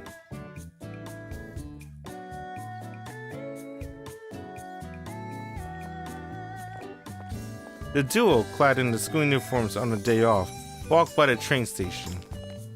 In the beginning, Aoko had made efforts to give Sojiro a thorough lay of the land, but today she only shared the bare minimum of explanations. It was partly because, surprisingly, Sojiro had become well accustomed to the town. Which restaurants were good, which shortcuts to use in a rush, and why the nearby bicycle shop was better than the department store by the station if you wanted to buy a bicycle. Things a local would know. But the other reason was that it had dawned on Aoko how the two of them conversing might look to passerby. 話は変わるけど、具体的にどんな労働内容なのか、そろそろ聞いていいかな。From here on, volunteering at the church meant that the school would tolerate his multiple jobs. Sojiro had quickly agreed to the tempting offer, nodding like a bobblehead. But, as was typical for him, he had failed to consider the content of the proposal. まあ、そんなことだろうと覚悟はしてたけど。あなた、間教会は初めて？教会なら2回目だ。珍しい建物なんで近寄ったら、中の人がタダでお菓子をくれたんだけど。He pondered with one sincerity how exactly a church worked. His contemplative posture made him appear the part of a philosopher, but after all his thinking, he concluded, I guess they start taking your money on your second visit. Such was the extent of Sojiro concerns. 普通そういうことは子供にしかしないんだけどね、あの教会は。Aoko sighed at the lost little lamb. で、どんな人に会ったの？神父？それともシスター？それは綺麗な女の人だった。じゃあユイカさんの方ね。今日会ったらお礼をって必要ないか。あんたのことだからそのあたりはきちっとしてるだろうし。仕事の話なら簡単よ。学校でやってることと変わらないから。あの教会、規模の割に人数が少ないのよ。Ako picked up her pace as they headed for the church. Somehow, she seemed like a general invading enemy territory. It made Sojiro furrowed his brow in discomfort. It's because she's a mage going to the church. Aida Church had a long history. Far from the station, it was a white painted sanctuary nestled between the business and residential districts. As far as Ako could remember, the church, as she knew it, now was the result of remodeling done 8 years prior. It was practically a cathedral for a town of this size. Incidentally, locating next to it was the Misaki City General Hospital. From Ako's perspective, it seemed awfully suspicious for the church to take residence next to the location in the city where the most lives were lost, though the only two who were aware of this opinion were her roommate Alice Kwanji and the priest. 青崎はこの教会に縁があるのか？私はこれっぽっちも。もう過去に戻って改ざんしたいぐらい微塵もないけど、うちの父と祖父は長い付き合い。ここの手伝いなんて、忌々しいことに小学生の頃は毎日してたもんだけど。The more Ako spoke, the more twisted her expression became. Recalling this made her want to grab it by the proverbial collar, gave the proverbial one-armed judo back throw, smashed his proverbial head into the proverbial ground, and kicked the proverbial living daylights out of his defenseless proverbial torso. Okay. Such was her so-called trauma that if it was anthropomorphized, it would take more than 5-second beating to satisfy her thirst of vengeance. It was in this moment, as he became aware of Ako's mood, that Sojiro began to fear for his safety. Perhaps attracted by the noisy murder of crows outside the church, a woman in a nun habit emerged from the front entrance. 失礼ですが、どちらのお客様でしょう？当教会は暴力団関係の方はご遠慮いただいておりますので、日を改める、あるいは生き方を悔い改めた後、社会的な罪を償ってから門をくぐっていただきたいのですが。青崎青子です。シスターユイカ。まあ。Is she blind? 青子さんでしたか。Her eyes are closed. 驚きました。昼間のうちにあなたが来るのは久しぶりです。そうですね。いつもは夜に呼ばれて神父様とだけお話をしていますから、ユイカさんとは。まあ意外ですね。1年近くまともにお話をしていません。ま、この先だって一度もないでしょうけど。Okay. ええ、あなたも随分と立派になられたようでがっかりです。何より今の気配は清らかな少女とは思えないほど悪辣でした。I like that sitting in the background just smiling. I'm like, alright, everything's fine. On the surface, the two exchanged congenial greetings. Unable to read between the lines, all Sojiro could see were two good friends. 今月のボランティアは私とそこの彼です。親愛なる間協会のためですから。10時から3時まで1分の狂いもなくきっかり働かせていただきますわ。まあ、世も末ですが歓迎しますね。Just like 5 hours. 神の家は万人に等しく開くもの。この際、あなたの内面は見なかったことにしておきましょう。The nun flashed a smile that was equal parts elegant and cruel. Keeping her appearances aside, she seemed overjoyed to have Abel's hands to put to work. Nice church. The sister introduced herself as Yuika Suisei. Yuika Suisei. and thanked Sojiro, who had volunteered on his own volition. Sojiro noticed that her eyes were always shut, but not wanting to be rude, especially in front of Aoko, decided not to pry. See, I noticed that too. I think she's blind. しずきさんとおっしゃるのですね。声のイメージ通り落ち着いたお名前です。はあ、それはどうも。His sister slipped a frown at Sojiro's ambivalent response to her compliment. 失礼。名字で呼ばれるのはお嫌いのようですね。宗十郎さんでよろしいですか？え？いや、どっちでもいいですけど。ではそのように。ほんと難儀なことですね。The other sister's tone was gentle. Her words seemed somewhat indifferent. She lacked sight, but she guided the two with certainty in her step. それで奉仕の内容ですが。分かってます。クリスマス前だし面倒な掃除を済ませておきたいんでしょ。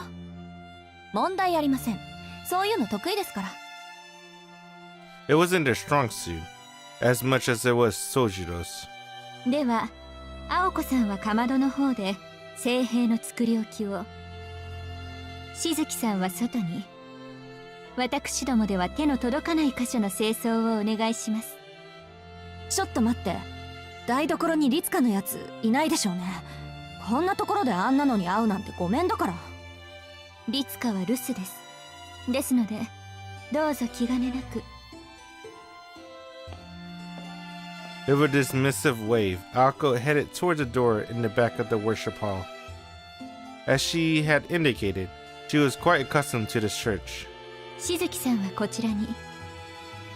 まずは物置から清掃道具を運んでいただきます。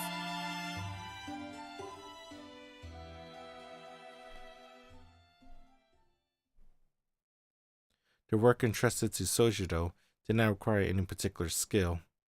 It was window cleaning at its most standard. 窓を全部拭けばいいんですね。水拭きと空拭き、その後にコートスプレーもお願いします。はしごの高さは足りますか？あれ、ちょっと足りないっぽいですね。では届く範囲で結構ですので、よろしくお願いします。After the brief exchange, the sister returned to the church. Sojiro began to wonder if it was out of distrust in him that she was being so curt. He understood that it was too soon to glean an answer from their first meeting, but then again, such answers always eluded Sojiro.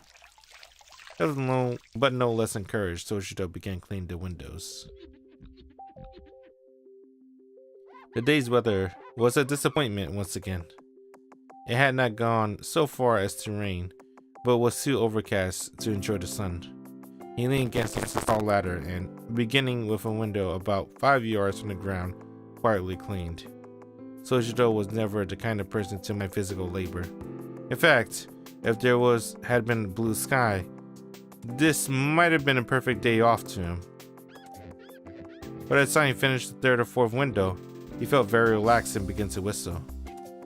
Though 15 feet was intimidating in height, it provided a wonderful view at the same time. Then towards the town gave Sojiro a clear view of the tree's top too. That had previously caught his eye. やっぱり林の中に家があるような。The hill in the woods just outside the town. From here, the forest overlooking the sleepless city looked like a foreign castle. あれ？何泥棒さん？ Just then, lost in his thoughts while wiping the windows, Shiro was pulled out of his trance by someone pacing below him. Looked down, saw a girl, her unkempt clothes, otherwise contrasting with her kind visage. でもちょっと怪盗には似合わないのんびり屋さん風味。どっちかっていうとあれかしら。暖炉から現れては微妙にいらないおもちゃを押し付けるセイントみたいな。うわー、私あのヒゲ苦手なのよね。Santa Claus. だってどう見ても不法侵入者じゃないあの人。She looked to be in her late 20s. Despite the code, she's not wearing a coat. She had no purse either, which was rather strange as the woman in her purse was never far apart. Not that Sojiro knows this truth quite yet. Based on the fact that none of this seemed to apply to her, one could easily surmise that she was a little loosey-goosey. Few cards short of full of deck, one might say. あ、私ピンときたわ。君、ミサコのバイトの子？偉いわ。今時の高校生は業者さん顔負けなのね。The girl looked up in admiration at Sojiro as he stood atop of his ladder. よーし、私も手伝っちゃおうかな。はしごはまだある？他の雑巾は？どうせだからホースで水をかけるのはどうかしら。こうバーッとケルヒョーとか叫びながらバチ当たりだけど、それなら少しぐらいは楽しくなりそうじゃない？ I think I like this girl. This girl let out a hearty laugh. Her smile glowed like a cactus that has sprouted legs and begins to run about. Inasmuch as a running cactus could only cause trouble. As Sojiro anticipated, the girl began to clean without waiting for his approval. いえ、教会の前を通ったら人影っぽいのが窓にへばりついてるのが見えちゃったの。昼間っから泥棒とか豪快だなーってちょっと興味惹かれちゃって。そしたら可愛い子が真面目に労働してたわけ。窓拭きの達人みたいにビッとかっこよく。そんなの見せられたら手伝いたくなるのが人情じゃない？ Wiping the window next to Sojiro, the girl continued to chatter cheerfully. Although this was kind of suspicious, Sojiro politely followed her lead, nodding and agreeing as she spoke. Perhaps it was instinctive camaraderie. He sensed this girl was just like him, always getting the short end of the stick when it comes to menial work. あなたは教会の人なんですか？私？いえ、ただの通りすがりよ。それよりあなたってのは他人行儀ね。君とは商店街で何度も会ってるのに。 What? いや、会ってませんよ。会ってます。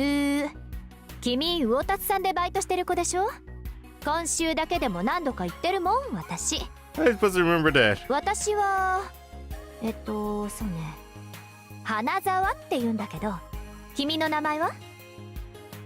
Hanazawa took a quick glance at the flower bed below the middle of her introduction. It gave him a friendly laugh.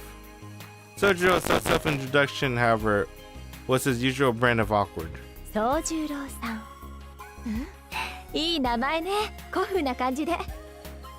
名前に数字が入ってるとなんか日本人って感じがしない？ここの神父さんとかシスターの名前知ってる？エイリとかユイカとか、なんか外国風なんだけど。エイリさんはともかく、ユイカさんは綺麗な黒髪の女の人でしたよ。あら、神父さんにはまだ会っていないのね。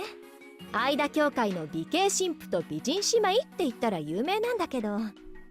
あ、そうか。さては君、最近引っ越してきたんでしょう。しかも一人暮らしと見たわ。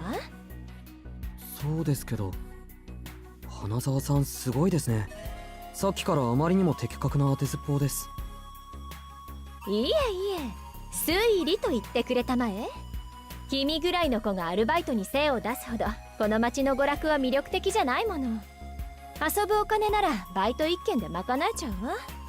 君は物欲のあるタイプじゃなさそうだし。となるとこれはもう生活費のためと考えるのが健全でしょ。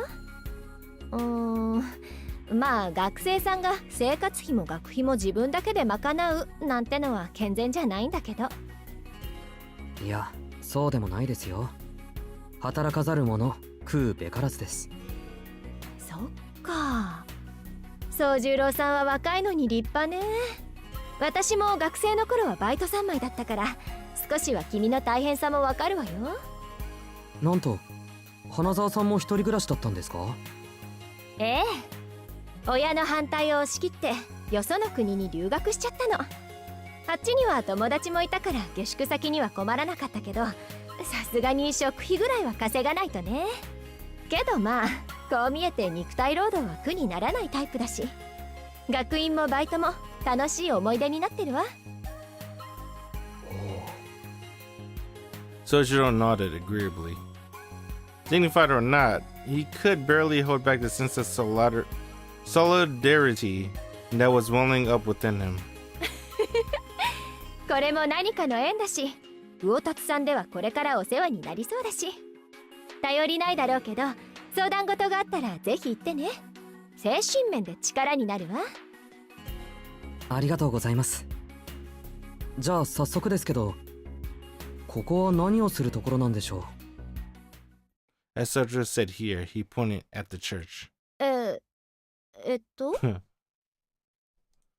Even Hanazai was taken aback by his question.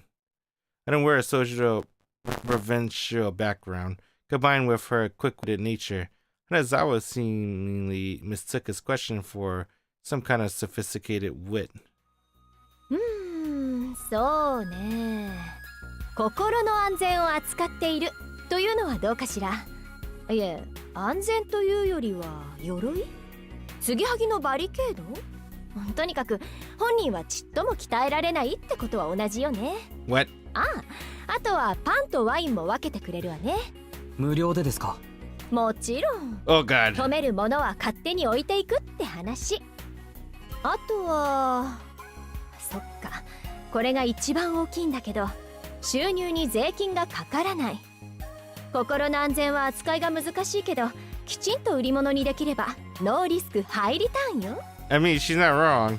Yeah. はあ、よくわからないですけど、ピンチの時はここに転がり込めばいいんですね。それはおすすめしないな。ご利用は月に1回、気休め程度にした方がいいと思う。The rag squeaked as the two carefree souls continued to wipe down the windows. Whistling as they went, they shined up one window, then another, then another. そうだ、もう一つあります。ここから見えるあの森、何ですか？森？あの山の上にある森のこと？ですけど、あれは山じゃなくて丘というべきです。As someone raised in the countryside, Sojiro pride would not allow for a mound of dirt to be called a mountain. そう？あれはあれで結構登るのに体力使うんだけど、ま、そっちの方がよりらしいわね。It was as if a shadow fell over her till now sunny deposition. She was undoubtedly a beautiful woman with very lovely features.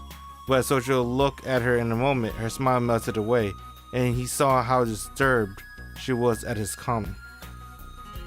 And when it comes down to it, あれは丘です。それとほら、ここから煙突みたいなの見えますけど、あれは何ですか？ Sojiro was not one to closely watch people's reaction and fuss over his speech. あれは本物の煙突よ。あの森は全部私有地なんだけど、その中にでっかい洋館が建っているの。でも私有地だから地元の人間も入ったことはないんじゃないかしら。通称久遠寺のお化け屋敷ってね。近所の皆さんは気味悪がってるし、あんまり近寄らない方がいいんじゃない？あんな小さな森なのに遭難したとか野犬が出るとか物騒な話には事欠かないから。野犬って都会にも野犬？たくさんいるわよ。この教会の裏手の空き地にだっているし、ここの神父さんは物好きだからパンとかあげちゃって、それでワンちゃんの巡回ルートになっちゃってるんでしょうけど。とにかく君子危うきに近寄らずよ。あの森には入らないのが町のルールなの。そもそも私有地だし、入ったらおまわりさんを呼ばれちゃって、そのまま交番でお説教タイムなんてあんまり楽しくないでしょ。Sojiro nodded along to her story as he stared at the far-off chimney from his vantage point on the ladder. A teeny tiny part of him was curious about that hill because it reminded him of the woods he grew up. But after reminding himself that it was none of his business, he returned to window washing.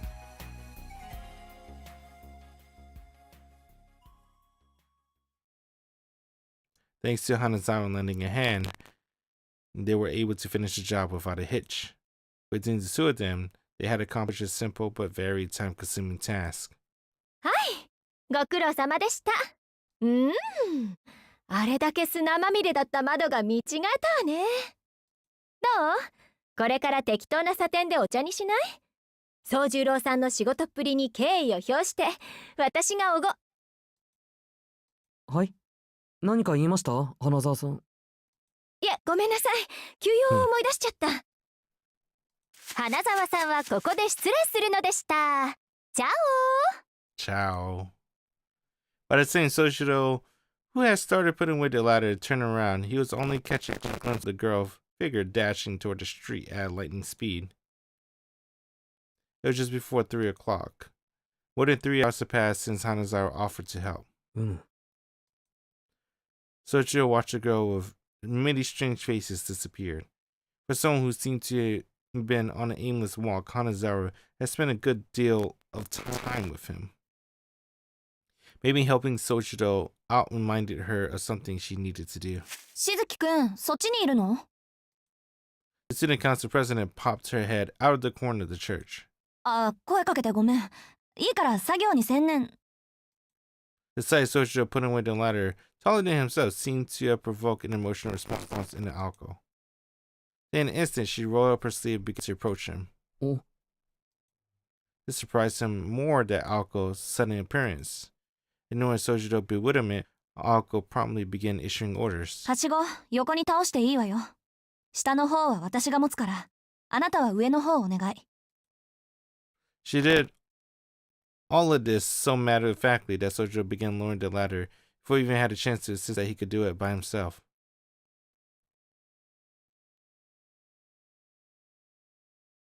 Wait, didn't he finish cleaning the windows?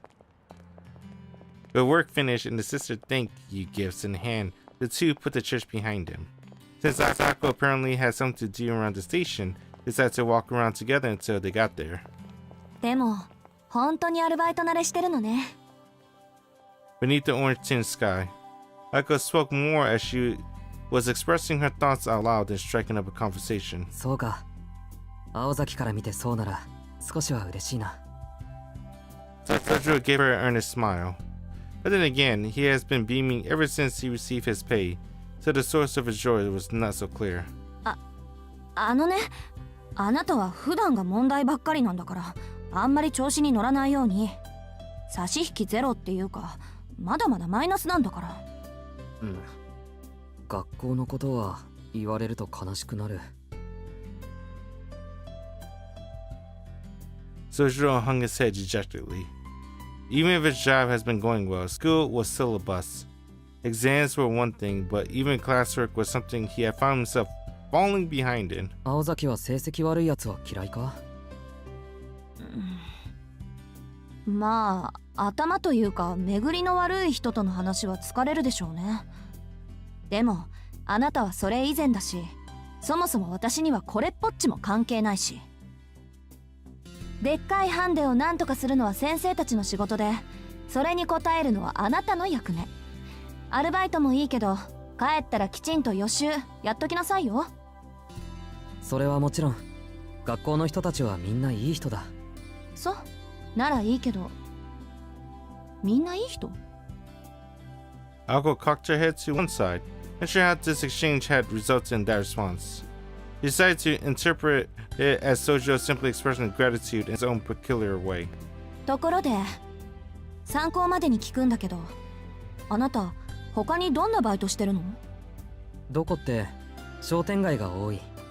魚のお店とか花の店とか。あ、でも昨日は隣町まで遠出したな。遊園地のアルバイト。Since the only school authorized location were in the Misaki shopping district, the response was much as she expected. That is, expected for the decidingly unexpected last part. 遊園地ってヤシロギの？そう。使わなくなった看板とかオブジェとか解体して運び出したんだ。さすがに疲れたな、あれは。へえ、それは体力勝負でしょうね。This left Aoko rather impressed. Transporting unused amusement park machinery was not a job that a student did willingly in their free time. でもいいな。私、キッチーランドって一度も行ったことないの。三崎町に住んでるのに。Akko looked up in the direction of the neighboring town. From here, you could barely make out the Ferris wheel. The round steel frame of the wheel, illuminated by the sunset as it was reminiscent of an old gravestone. そうか。それは金銭的な理由で。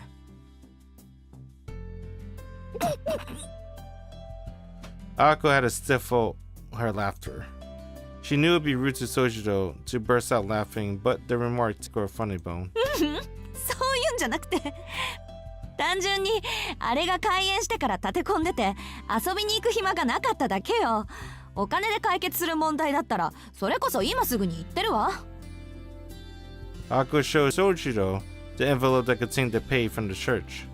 There was nothing sinister about her remark and gesture, but the fact that she did not jump the chance to go made Sojiro sad. それなら今度行けばいいじゃないか。ありがとう。けどそれは無理な話。あんたのことだから気づいていないと思うけど、あれ潰れてるのよ。廃園になってからもう2年以上経つんじゃない？なんと。What did he work at then? It was no wonder there were no customers at the time. Oh, he was just moving equipment, that's right. Exasperated as she was at Sojiro, the student council president seemed to be enjoying herself. At this point, she would be yelling things at Sojiro like, I can't believe you didn't know that. But this evening, this one and only evening, she found it charming.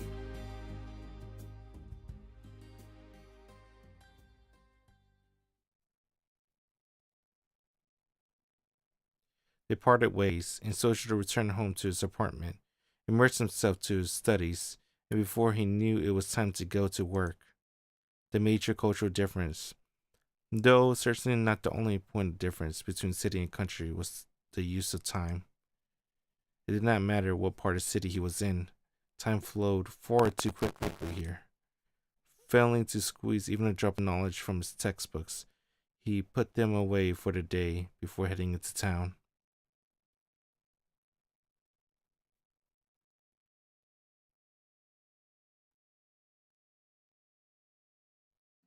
The night grew deeper as today turned into tomorrow. So Sojiro reversed his collar to protect his neck in a bitter coat and began to make his way back home. I like this song right here. This piano version of the previous song I like it a lot. It's a good OST. Not a soul to be seen. No dogs scrounging for food. No late night shoppers.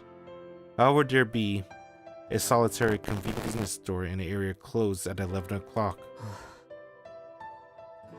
He mustered what little energy he had to take an especially deep breath. Man-made landmarks lined the deserted street. Garish blue fluorescent light, brighter than the stars above, illuminated the darkness.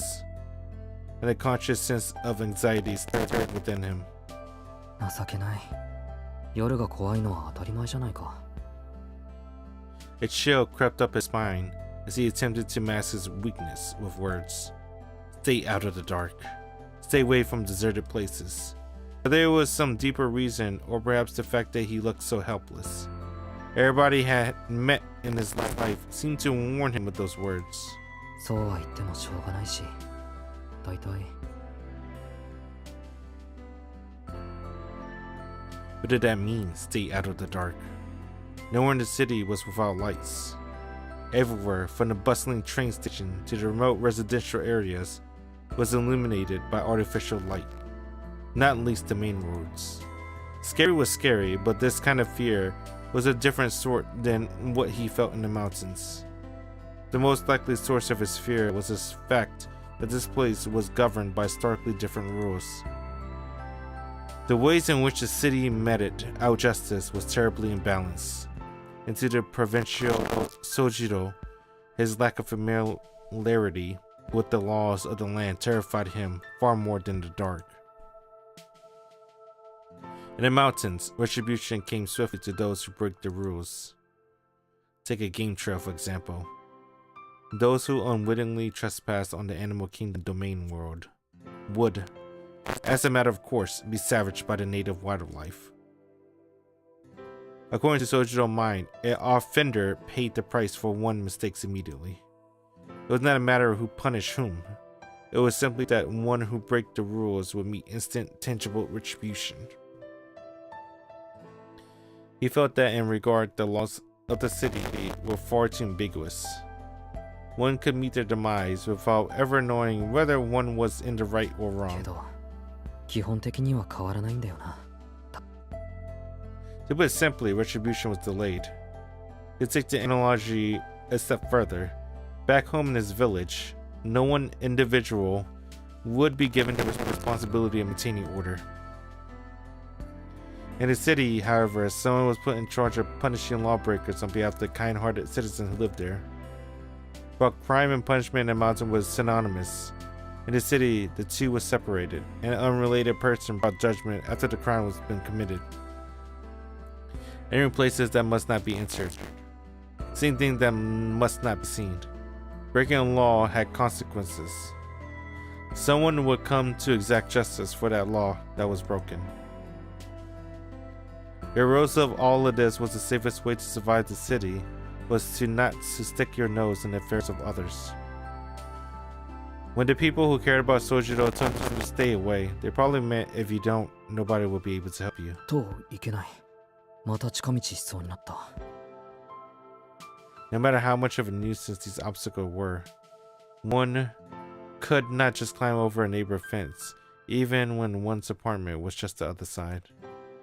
If the people inside happened to be awake and called the police, nobody would lift a hand to help him.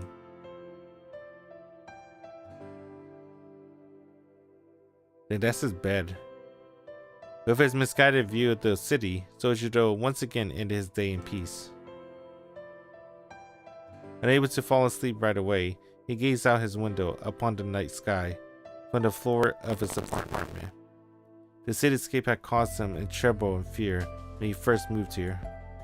The convenience of solving almost any problem with a flip of a switch. The novelty of living a wall away from a complete stranger. He all disappeared from the night sky when he looked up. こんな空もあるのか。 Unconsciously, he recalled it to his own words. What dim stars. What a cramped sky. Here there were no starry nights. Could he even survive here? The same misgiving since his first night continued to haunt him. His eyelids fell shut. Although he was fraught with worry, Sojiro's body felt the fatigue from his work and studies, and thus he fell fast asleep. Oh. The town story. So that was chapter 1.5. Go back. Let's go back.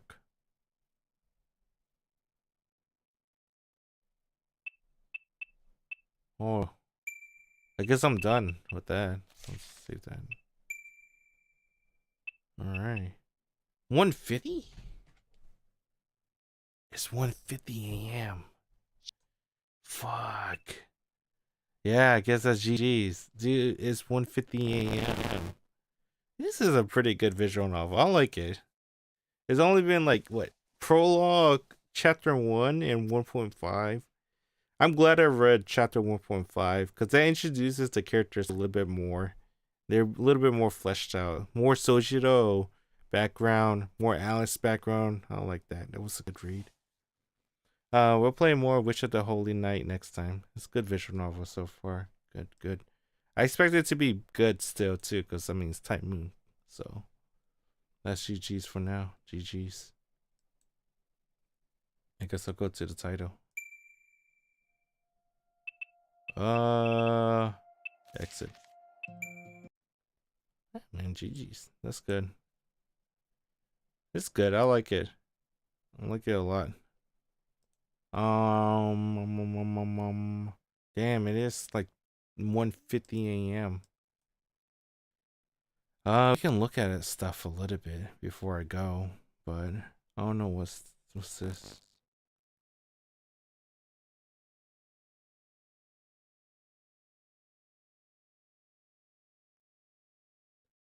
Oh, Anemoi.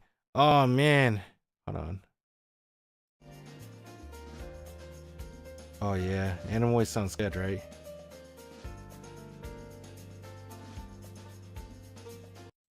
God, I can't wait to play. I want to play in English. I'll wait. I'll wait till Animoy comes. That's gonna be my most anticipated visual novel until it comes out, I guess. What's this? Faint Grand Wonder soundtrack. Let's put some background music. A little bit.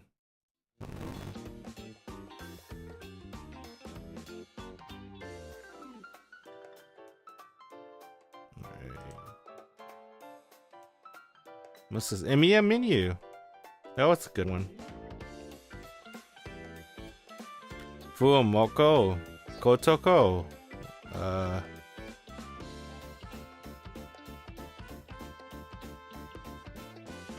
Miko Nurse. Blah blah blah. Rare CDs. That's cool.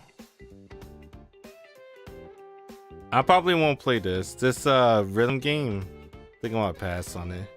It's like a rhythm / visual novel.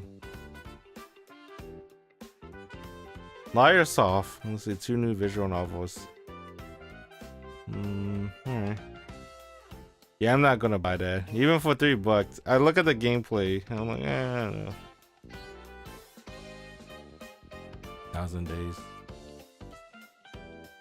Alright. What about visual novels? Any visual novel news? Nothing. I looked at this already. Damn, I'm so tired. Yeah. We can look at food for a bit, but nothing too thing. I'm a little bit out of breath. That was a lot of reading. It's been a long while since I read something, right? I guess the last one was Tsukihime. So I'm a little bit out of breath. Yeah, there's nothing else to talk about. I'm just gonna, yeah, I guess GG's, dude.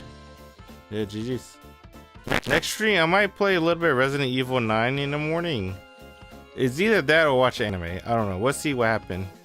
But I'll try to play more Mohoyo at night tomorrow. So we'll see. And weekdays is unpredictable. I might get overtime, but we'll see. So yeah, GG's. Enjoy the rest of your Saturday, and see you guys next time. Either Resident Evil 9 or Mohoyo. We'll see. All right, later. Bye.